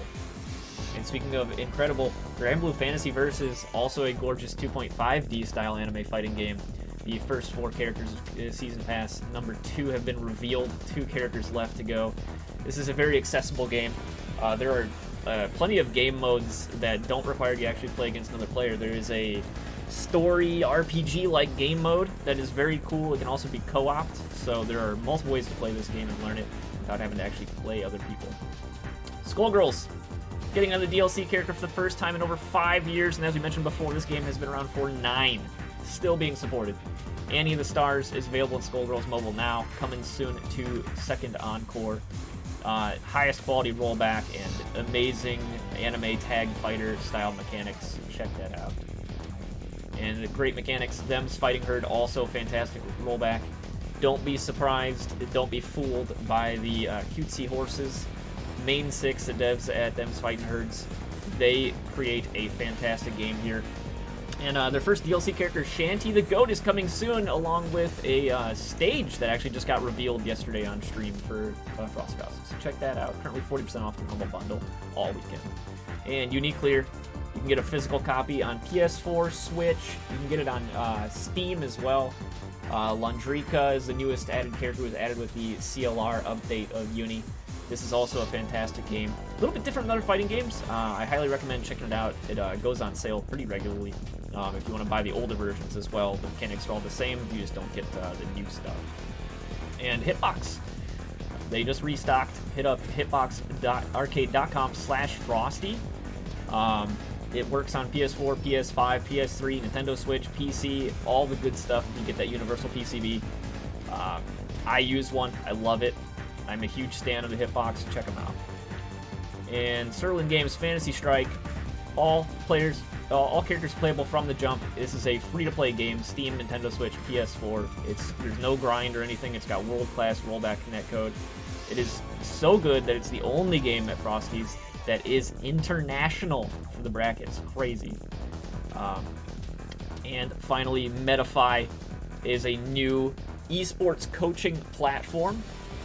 We have some Tekken 7 Masters on there, and all of the proceeds that you pay go directly to the coach. Metafy does not take any overhead from that, so you know your money's going to a good place. So check out metafy.gg if you'd like to kick up your Tekken 7 skills. All right, let me pull that clip up real quick for everybody. Oh. Yeah, we got to see that again. Let me do this. Let me switch my screen for you guys. Hello, Lisa? I'm not sure how I'll switch to this. You guys have tuned into my stream or something. Yeah, I'm watching. I have it on, yeah. Okay, sick. Let me pull my desktop. Display capture. Ka-chow. Alright, let's try to fit this onto the screen. Sorry, we're doing this on the fly. This is how production is done. There we go. Ka-chow. Alright, run it. Oh, do you have to fight the hardest level of Lisa? That's what it feels like, isn't it? Oh, the rage! It had to be done, but will this kill in time? It did! What? Oh, Yeah, this is that okay. So chainsaw there's the is rage very art fast. robbery. Very fast. That's number Yeah. 1. The one with the tiger Let's is the get other one. The Elisa. Here we That go. was some Here we go. stuff. Don't want her to be stepping all over the place. Good grab, but breaks it. Yeah, Good grabs and rage. That throw is so. What? Oh, some weird Tekken situation. With a sliver. Well, it's like, why even bother making her turn around if the tiger's not gonna go? Yeah, I still that can't was believe that that. was wild. How did? Oh, Yeah, I would have loved if the tiger went like, and it just tracked as it was spinning. It's Tekken I'm 7. pretty sure Emily's happy about how that turned out. But if you notice, yeah. there's a lot of weird stuff with the walls in this game. Not only sidewall situations, but Anything to do with rage arts or rage drives at the walls. Yeah. Always some funny business occurring, you know? Yeah, they that kind of thing happens a lot with rage arts and rage drives, but as of this season, they fixed a lot of it. Some of it. They tried at least. Yeah. Who do we have? Oh, we're gonna be seeing Face versus SVL. Mm-hmm. This is not NorCal Face. This is NYC Face. All right. Going up against SVL here. So Face's first time on stream today. SVL obviously coming back up after that loss to El Negro in winners finals of the pool. Another chance for SVL here. Yeah, there's always another chance until you're out. So this is it, guys. Both of these players are fighting for their tournament lives. Yep, we got 3 matches left before top 16 starts. In which case, which after this, we will send you guys over to low kick for top 16, which is going to start in about 35 minutes. Yeah, we're making good time. We're squeezing in these last few matches. We should run right up against that time. Hopefully, I have enough to use the bathroom before I have to do commentary. We're kind of rolling the dice there. Yeah, you deserve a bathroom break at the very least. Oh wait, Face. I thought we were going to see a geese from what it appeared like in the lobby screen, but he's bringing out the Marduk. Cannot really blame him. I think he's making a great choice. Yeah, we've been seeing a lot of success from Marduk players all day. Yeah, people like what a launch. Linux and you know, even in other tournaments, we've seen a lot of people playing Marduk. Joey Fury. Yeah, he's known for Energy it. Marduk, of course. Unfortunately, he's not able to play in this tournament because it's locked to North America. Oh, well, United States only. US or United States. Yeah, US right. only. Yeah. Sorry. Yeah. Ball stand 4. Scary move for Marduk. They're playing a little patiently. Big low. Yeah, I mean this is losers bracket, so I would probably be scared to do anything too. I mean any little movement could be your life. Yeah, it could cost you an entire match, an entire set. Better safe than sorry sometimes, but still, you have to take certain risks if you want to win. Marduk gang in the crowd cheering for Face. Yeah, show some support, guys. Show some love. Oh, 444 gets grabbed. Another 1+2, not broken. Face already getting a lot of mileage. Oh, the ground throw. It is devastating. Early for that, yeah. Oh, another one. Throw. Could this be it? That's it. That's it. No round brown from Face's Marduk. That was pretty convincing, but yeah, listen, we saw some cool stuff from SVL and his Lee earlier. I want to see if he can adapt, make it happen in this this run back here. Yeah, I think he probably could, but he definitely could. So scary, dude. I mean, that was textbook Marduk round or match. It was. I mean, look, game. Many Tekken players will say that Marduk is in their top 10 or top 5 of characters who they dread going up against. Because like we were saying, he has so many simple yet effective options for dealing with pretty much any situation, especially with the tackle. And like we were saying, that mental and psychological pressure builds up.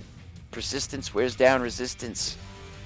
You never know when that next tackle or the next throw mix-up's going to occur, and you got to be ready to react, or at least you better keep your fingers crossed and hope that you guess properly to break those.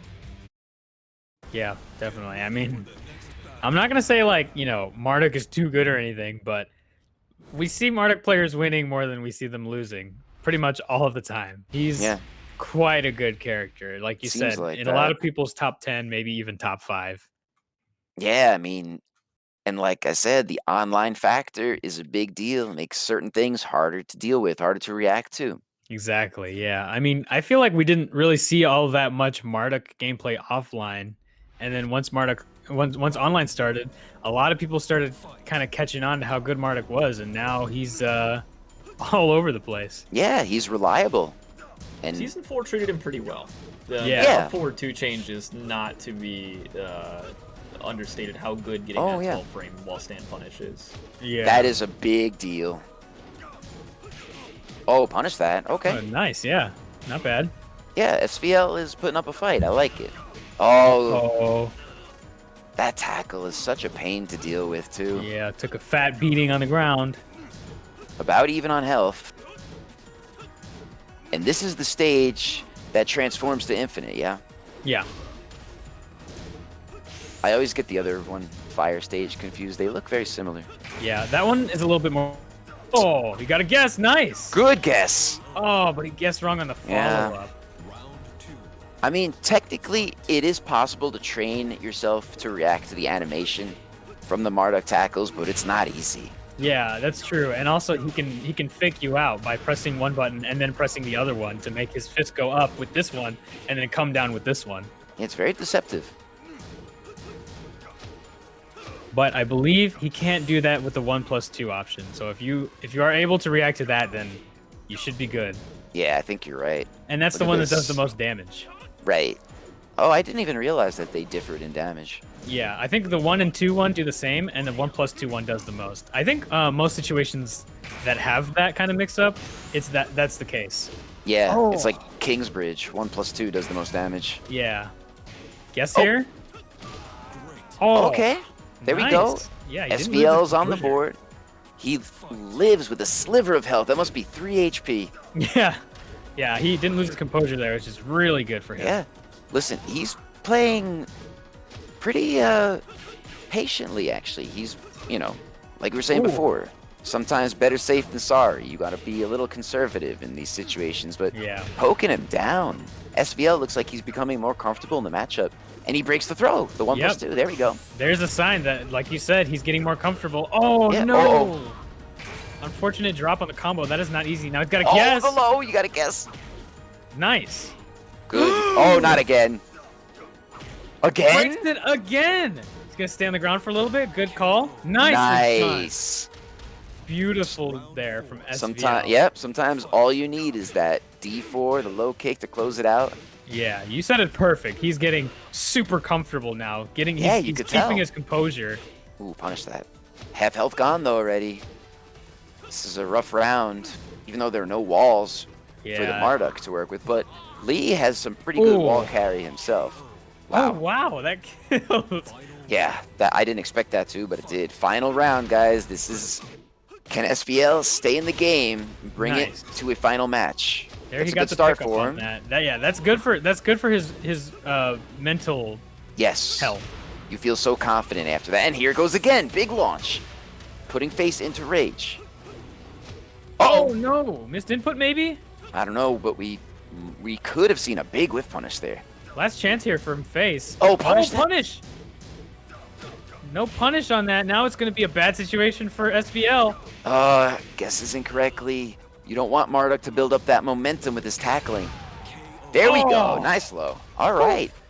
SVL. Guys, what did we just see? We just witnessed SVL in real time, not only adapting to face's Marduk, but you could tell he started to feel more comfortable, more confident in the matchup. Yeah. Taking his time with certain setups and guessing properly on a lot of those tackles. I mean, this final match should be a really good show. Yeah, he's like as the match goes on, he's getting more and more, like you said, more comfortable, and he's starting to realize what options he can get away with, and like how to defend against stuff, and how to he got tackled twice in a row, broke both tackles, and then won the round. That kind of mental fortitude is very, very important against a character like Marduk. Yeah, and that, that's a signal to your opponent, like, listen, I'm not just going to let you get away with all this stuff. You got to be ready for me to retaliate. And like you said before, switching to Geese, random stage. There we go. But like we were saying, that mental pressure builds up. And sometimes, and we were talking about this before, how everybody feels tournament nerves, right? But if you get the feeling that your opponent is also shaken up and not feeling so comfortable, that could be all you need. Yeah, you could use that to your advantage just as well as they were against you. Yeah, because everybody gets nervous. Yeah. Everybody. But as you're playing a little bit more, like you're playing and the set is going on, you can get more comfortable, like we saw SVL do. And now Face, I think this is a smart choice to switch to Geese because it seemed like as the game was going on, SVL was really kind of he just didn't care about what Marduk had to do. Yeah, he reacted appropriately to mostly all the situations that won him the match. Exactly. And now I think Face going with the Geese, yeah, good option. I approve of this. Ooh, good break. 1+2. Blocking the moon slicers. Oh, that might be it. Had to come out sometime. I was waiting for it. Oh, doesn't finish it at the wall there. Maybe using a... Oh, the rage drive. All right. Another one. Oh, he doesn't need it to the wall. 5 seconds. Last opportunity. One Toe more tap. chance. 1 HP. No way. No time. Really? Wow. Okay. Here we go. Round 2. Last game. Ooh, sidestepping the Rapukin. Very nice. SVL will remember that. Yeah. Look at this, though. I noticed SVL's more confident with his lows and his low poking. Yeah, definitely. He's definitely going for more stuff. Yeah. Not only more defensive options, but he's going more on offense too. Oh, what a whiff. That might be it with max mode. It's possible. Look at the wall carry. Oh, he would have killed. Oh, there it is. All right, Face is up 2 rounds. He could take this whole set if he wins this round right here. Good slide mix up.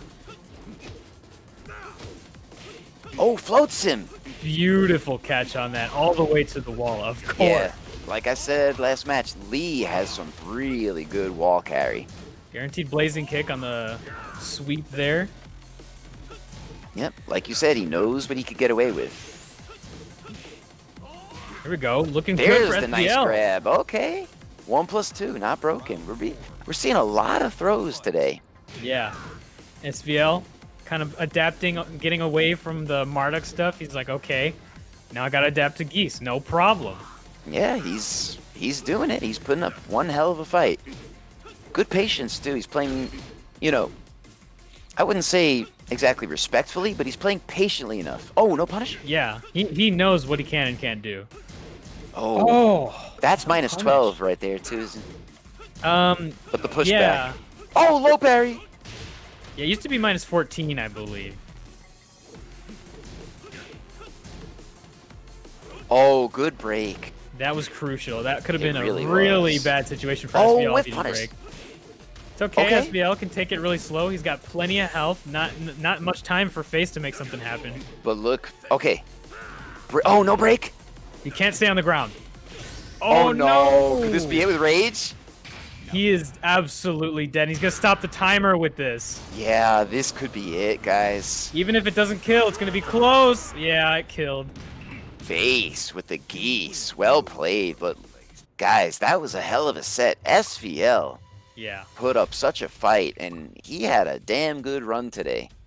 That was a really good Lee player. Yeah, that was beautiful. It was comeback to comeback to comeback. But now, Face has secured his place in the lower side of top 16. Is that how this works, Tom? That is correct. So we Yep. will see Face again moving on into that top 16 side of the bracket for Nice. losers. But top 16 nonetheless. Still counts. Still counts. On to our last 2 matches before top 16. I think Yeah, who do we up have? next we're going to be getting Zonka versus Phaetons. Nice. That's going to be a good one. I want to see. Wait. Was he using Negan before? Yeah. I want to see it. Yeah. Oh, by the way, I forgot to mention this earlier. I would like to announce that I was right. The first time I said Negan's stance does work on Sword Sweep, I was right. Oh, it does. And they bullied me into thinking I was wrong, but I was right.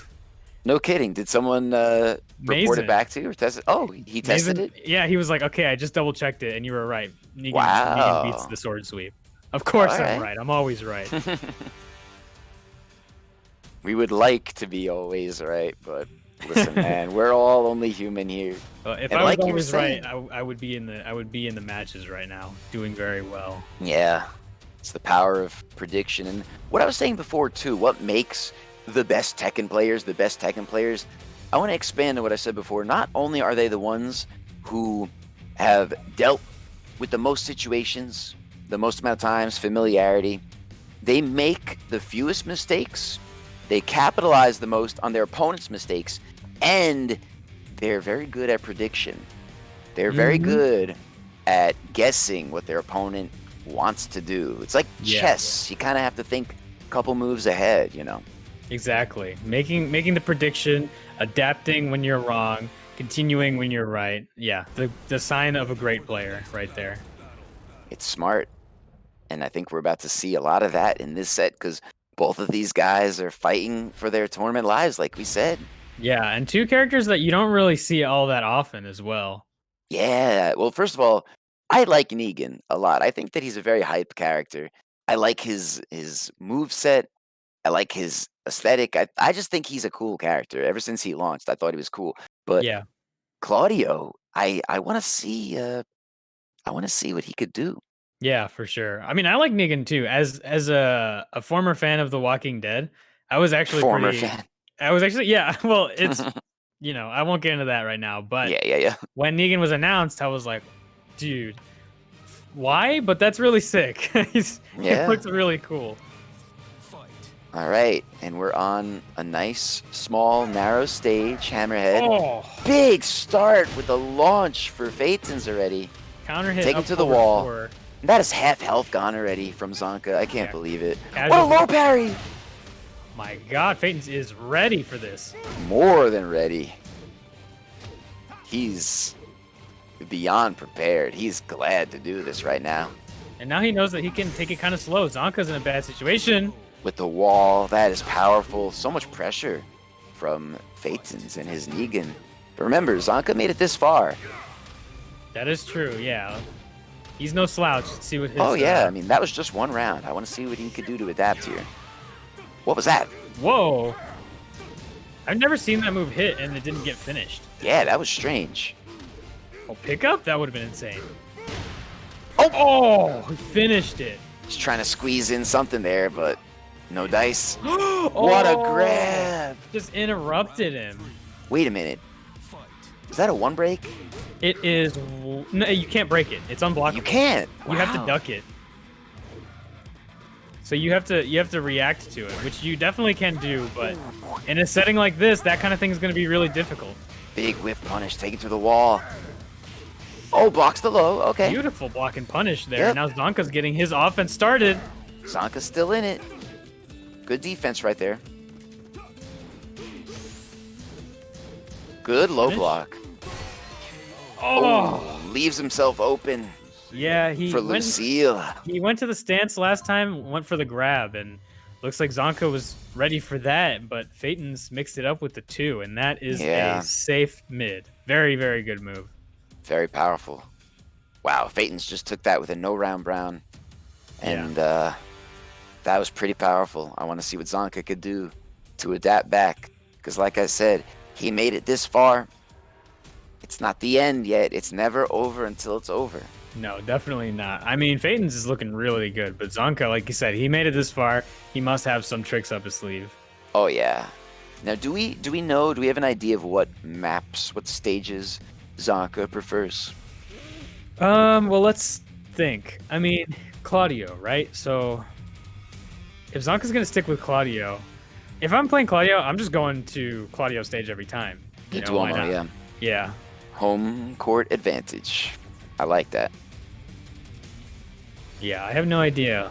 You could just go with random, you know? A lot of people don't really care. They just want to get into the next match as soon as possible. But let's see. Yeah, I was surprised. I mean, I was happily surprised. We saw a lot of that today. Very bold of many of these players who they don't even mind the stage select, even though they had the opportunity. They just random it.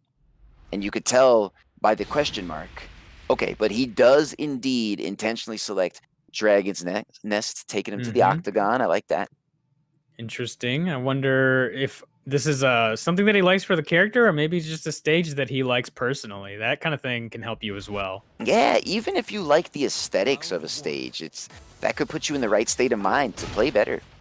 What was that? Up back 2 from Negan hits, but no confirm into a combo. Yeah, was that a little bit of lag that we saw there? Was that on Yeah. our end? I don't know. It might have been a little bit of lag. Unfortunately, it's the nature of online tournaments. Nothing we can do about it. Yeah, it just happens that way. Ooh, good duck. Punish that low. Stance Man. 4? Phaeton's has a reply for everything, it seems like. Yeah, really. Finishes the string. Oh, here we go. Good rage. Using the Oh, rage drops it! quite early. Now this is going to be a little bit tougher for Zonka, but he can definitely make it happen with one hop kick. Oh! Wow. All right.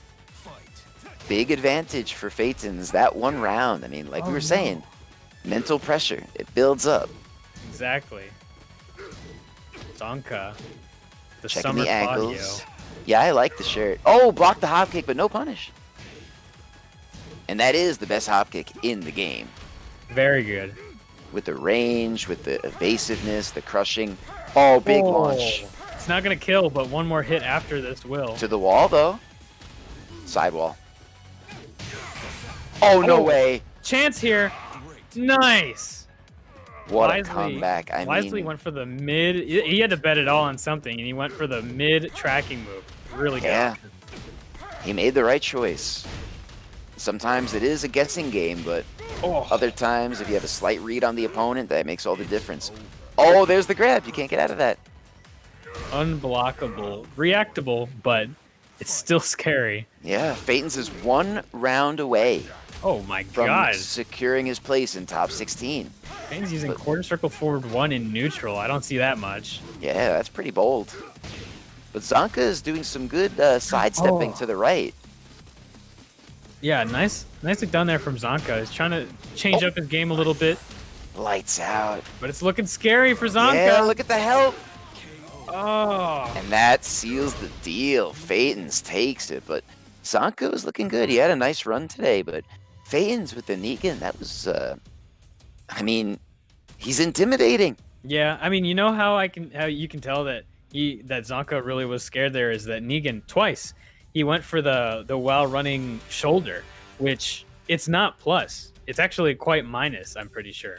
So, and he did that, but he used it as if it was still his turn, and Zonka was afraid, you know? That's confidence. I mean, like we were saying, some players, when they smell blood like that, they just go in for the kill.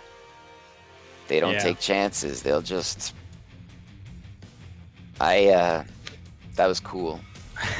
Yeah, unfortunate for Zonka, but I think that'll be an inspiration to them to come back next year and try again. I mean, you could try. There's a lot of things you could try, but hoping to see him back here next year. Of course, and not just for Frosty Faustings, but just online Tekken. Tekken itself, we have so many events going on in this community. Yeah. Even though this weekend is dedicated to Frosty Faustings, but we have to give big shout outs to all the independent tournament organizers who've been doing such amazing work over the past year. Of course, Puppy Swarm, who you are all watching right now. That's the channel we're on. But also channels like Trace Complete, Iron Fist Friday. Yep, exactly. People keeping it alive. But yeah, Tom and Ed. I like it so much, and it's a labor of love, you know. It's because they love the game, they love the community. Yeah, we exactly. are certainly not making any money, believe me. It's I mean, it's crazy that people just they do this because they want us to have fun. Like this whole event, Frosty Faustings, we have a lot of people to thank for it. Specifically, the two mics as mentioned before. And remember, not only Tekken is going on right now, but a bunch of other games are going on for the rest of today and tomorrow. So check it all out as much as you can. Yeah. It's all gonna be really It's not over. I think this is the first time we're seeing Showmatic on this channel, isn't it? On this, you know, for this event. Yeah, it is. And what better opponent to put him against than Linux so far into the bracket and losers? Yeah, and Showmatic. This is the final match. He's known for his Eliza. Oh, yeah, you're not going to catch Showmatic with that, Linux. Linux going for one of those cheeky Marduk setups, but Showmatic has seen it once or twice. He's not going to fall for it. He's more than prepared. Showmatic, Showmatic is one of the people that I was mentioning earlier, likes to do cheeky things like doing unblockables quite a lot. Let's see if he goes for it in this match. Taking a little nap there. Did you see that? Yeah, Dive kick. narcolepsy. Oh, wow, the whole thing hit. Linux in rage. Doesn't have much health to work with. There it is. The iframes. That is unique for the 2D characters. Yeah. Like with Eliza and Akuma. There's only a matter of time. Snake Edge? And there we see another strength that 2D characters have. They can get a knockdown on any 10-frame punish. That is powerful. A lot of pressure from Showmatic. Oh, punish that. Again. What a launch. Man, that is so tough to deal with. It is. All right, but now Showmatic has used up all his meter. He has to earn some of it back right now. There it is. There it is. Well, as soon as he gets it back, he's just going to use it. If you got it, spend it. Might as well. Ruthless aggression from Showmatic. He doesn't want to give Linux any room to breathe. The back turn hop kick from Marduk. You don't really see that every day. It's a Tekken classic. Another ground throw. Yep, Linux, he likes to go for that. Yeah, that was an anti-air low. Excuse me? Yeah, it happens. Yeah, what was... Showmatic might... This is Tekken. The lows, the hitboxes on the lows they go very high in this game compared to like Street Fighter. Oh, look at that. Oh, he didn't have to deal with that. Showmatic. That was really, really well-calculated aggression on his part, using the meter pretty much as soon as he earned it. Yeah. I think this is a good match for Elisa, actually, because she spends a lot of time in the air, so she's not super prone to getting grabbed, you know, by the tackle from Marduk. Yeah. And not only that, but it's like with the DP, that's going to make it a better matchup against anybody, especially against someone like Marduk, where he has tricky situations like that where most people have to guess. She doesn't. That's true. It's going to hit no matter what. Oh, yeah. And remember, only certain characters have the ability to grab an opponent who is airborne. I think, just the Kings? There's a few more. I mean, Marduk does have those, but not on that move specifically. Right. Yeah, Marduk has them, King has them, and then there's some specific ones, like Lars has one. I wonder if there's any more. That might be it. We're probably forgetting some. I mean, maybe. There are a lot of characters. Yeah. Gigas, right. Yeah, Gigas has one. I mean, for a long time, we thought Gigas was Marduk. We didn't think Marduk was coming back. Yeah, we didn't. But even Bandai Namco themselves were surprised at how successful Tekken 7 turned out to be. Yeah, and how successful Marduk is. Yeah. And again, Linux random selects the stage.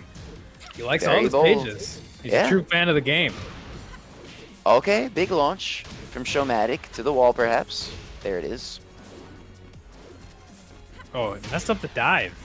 Look how acrobatic. Showmatic spending a lot of time in the air.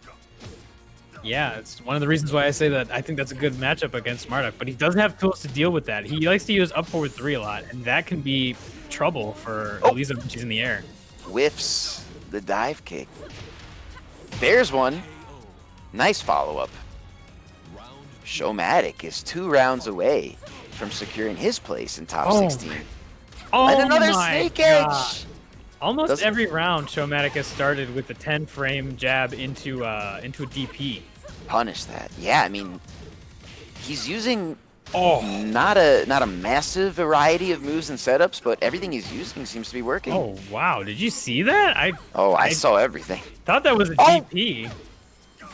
Oh, dangerous. There it is. Never mind. It's not dangerous. You're Elisa. You can do whatever you want.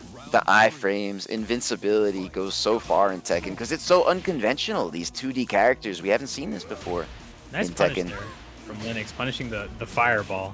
Yeah, good 1+2 grab. Maybe this is Linux's way of getting back into it. Remember, guys, it's not over till it's over. Showmatic's already less than half health. He could take this whole match back, and in fact, he could take the whole set back. Nice wait. Yeah, very good patience. Could have gotten a little more there, but I guess he wanted to go into the stance. No, he's playing conservatively. Oh, whiff punish. There we go. Yep, there it is. That's the move that I think is going to do well against Elisa's up forward 3. Yeah. because it's gonna take him out of any airborne move, and if he gets hit by an EX dive kick or something like that, then it's only gonna be air damage. Full punish. Speaking of air damage, but this is a full combo, full launch. Oh, Showmatic. Oh, no punish on the wake up kick there. Yeah, I wasn't ready for it. Oh, big launch. Had to make a mistake sometime. Counter hit. Barely. Linux bet. And that's it. Showmatic. So takes strong. It. Well played, both of them. But hell, first of all, Linux had a great run. Yeah, today. he put on a great show. I love watching Linux's matches. Always. Yeah, he might have been the player who was featured on stream the most, but Showmatic secures his place in the top 16. I like it. Right. Showmatic, that was our final match of the stream to make it out in losers side of the pool into top 16. So that is our final match for you guys here on twitch.tv/puppyswarm. Appreciate everybody for tuning in. We're going to be wrapping it up here in just a second. I want to thank my co-commentators, Chenzo and Dog Bomber. You guys are no strangers to the channel, but for anybody who is tuning in to Frosty Faustings, this might be your first time seeing them. Give them a round of applause for our commentators this evening. Much appreciated. If you want to see them again, obviously, Chenzo, you stream over on twitch.tv/Chenzo. All the time. A lot. Sometimes. Streams a lot. I mean, yeah, there's some weeks I go every single day. I do it because I love it. And I'm all about King myself. I'm a King loyalist, King specialist, King enthusiast, whatever you want to say. And I don't think that it's such a reach. And look, my chat, my community, I am proud to say I couldn't ask for a better community, a better great. chat. Yeah, it's so much too, like positivity. You said. I wake up and you're streaming, and I go to bed and you're streaming. Dude, when I want to go, I just go. I went 11 hours on Monday. That was, But no, not we have tomorrow, fun. Germ. The tournament continues over on Low Kick's channel. I will host their channel so we don't miss anything. But yeah, to finish what I was saying, Dog Bomber, obviously he's here almost every week on my channel, commentating every Tuesday, ShyTech Online. We're gonna be back this Tuesday again, 6:30 p.m. Central. So if you love watching online Tekken 7 action, make sure you come in every Tuesday evening to my channel. And I appreciate you guys for tuning in. Appreciate my co-commentators, and I'm gonna quickly thank our sponsors one last time, and then if you just want to sit here for a second, I will host Low Kick, and they will be running the rest of the tournament. The entire Tekken 7 tournament is being finished out today, so you are in for a few more hours of awesome Tekken 7 action. So thank you, everybody. Dog Bomber, Chenzo, I will catch you guys very soon. Hey, thanks for having us. Thank you, and thanks everybody for watching. Thank you to Frosty Faustings. I'm excited to watch the rest of the tournament and all the other tournaments that are coming up too. Oh yeah, absolutely. Stay tuned, guys. All right, thanking our sponsors. The Virtual Artist Alley is live for Frosty Faustings XIII. Check them out, frostyfaustings.com/AA2021. You can support them on the Discord. You can purchase just like you would in the physical Artist Alley that Frosty Faustings has every year, with dozens of artists, vendors, everything from illustration, stickers, jewelry, bag, retro gaming, everything. So check them out, as well as the official merch store for Frosty Faustings. It is open for the rest of the weekend, and if you purchase through Matcherino at matcherino.com/ffxiii, purchase through there, you can directly support the prize pool with the proceeds and boost up those Tekken 7 numbers. And as well as there's exclusive things on there. These giant mousepad and TCG playmats made by Jasco. Soul Calibur 6, got some Capcom ones, some Darkstalkers, some cool stuff on there. And again, all the prize money is going to the players, so if you purchase on there and send it to the prize pool, all that is going to the players. And can't forget Guilty Gear Strive, the most hotly anticipated fighting game coming out this April 9th, 2021 for the PS5, PS4, and Steam. You can pre-order it now. It's going to have sick rollback netcode for smooth online experience, which obviously we love during this quarantine. We're all stuck at home. And visually, it's absolutely stunning. Grand Blue Fantasy Versus, another visually stunning game. This is a 2.5D style anime fighting games. Character Season Pass 2 is currently underway. There have been 4 characters revealed, 2 more to go. It is a rich and accessible battle system with tons of game modes that can strike anyone's fancy. With that RPG mode especially. Co-op RPG mode, pretty cool. You can get your friends who might not be into fighting games into it that way. Skullgirls, getting a new DLC character the first time in 5 years. Annie the Stars is out on the mobile app right now through Skullgirls Mobile, and coming very soon to Skullgirls Second Encore.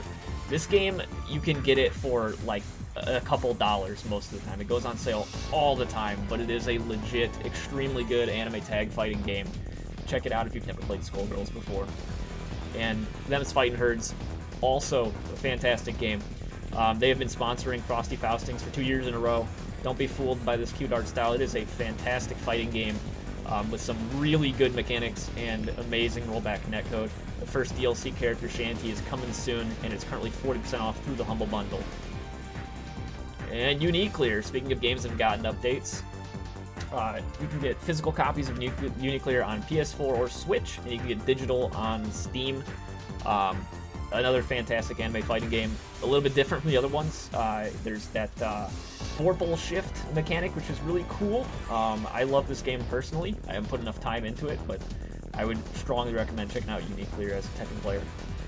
And Hitbox, they restocked hitboxarcade.com/Frosty. Check out. I am a huge Hitbox fan. Anybody knows me says I always recommend switching to Hitbox because it is so good to play on if you're used to playing on keyboard and mouse for the longest time. And it is universal to PS4, PS5, PS3, Nintendo Switch, and PC. Fantasy Strike by Serlin Games. Man, all these games, fantastic rollback netcode. All the characters are free to play from the jump. There's no grind to unlock them. The pay stuff in this game is to unlock other game modes. The rollback is so good that it's the only game in Frosty's that's international, and the UI spectating is so good you don't even need lobbies. And of course, Metafy.gg if you want to up your Tekken 7 skills. Find a coach on Metafy for one-on-one opportunities. All of the proceeds that you pay towards Metafy go directly to the coach. Metafy is not taking anything from them, so you can feel good that your money's going to the right place. That is bullshit. Blazing, still my heart is blazing. If the word kill me, I go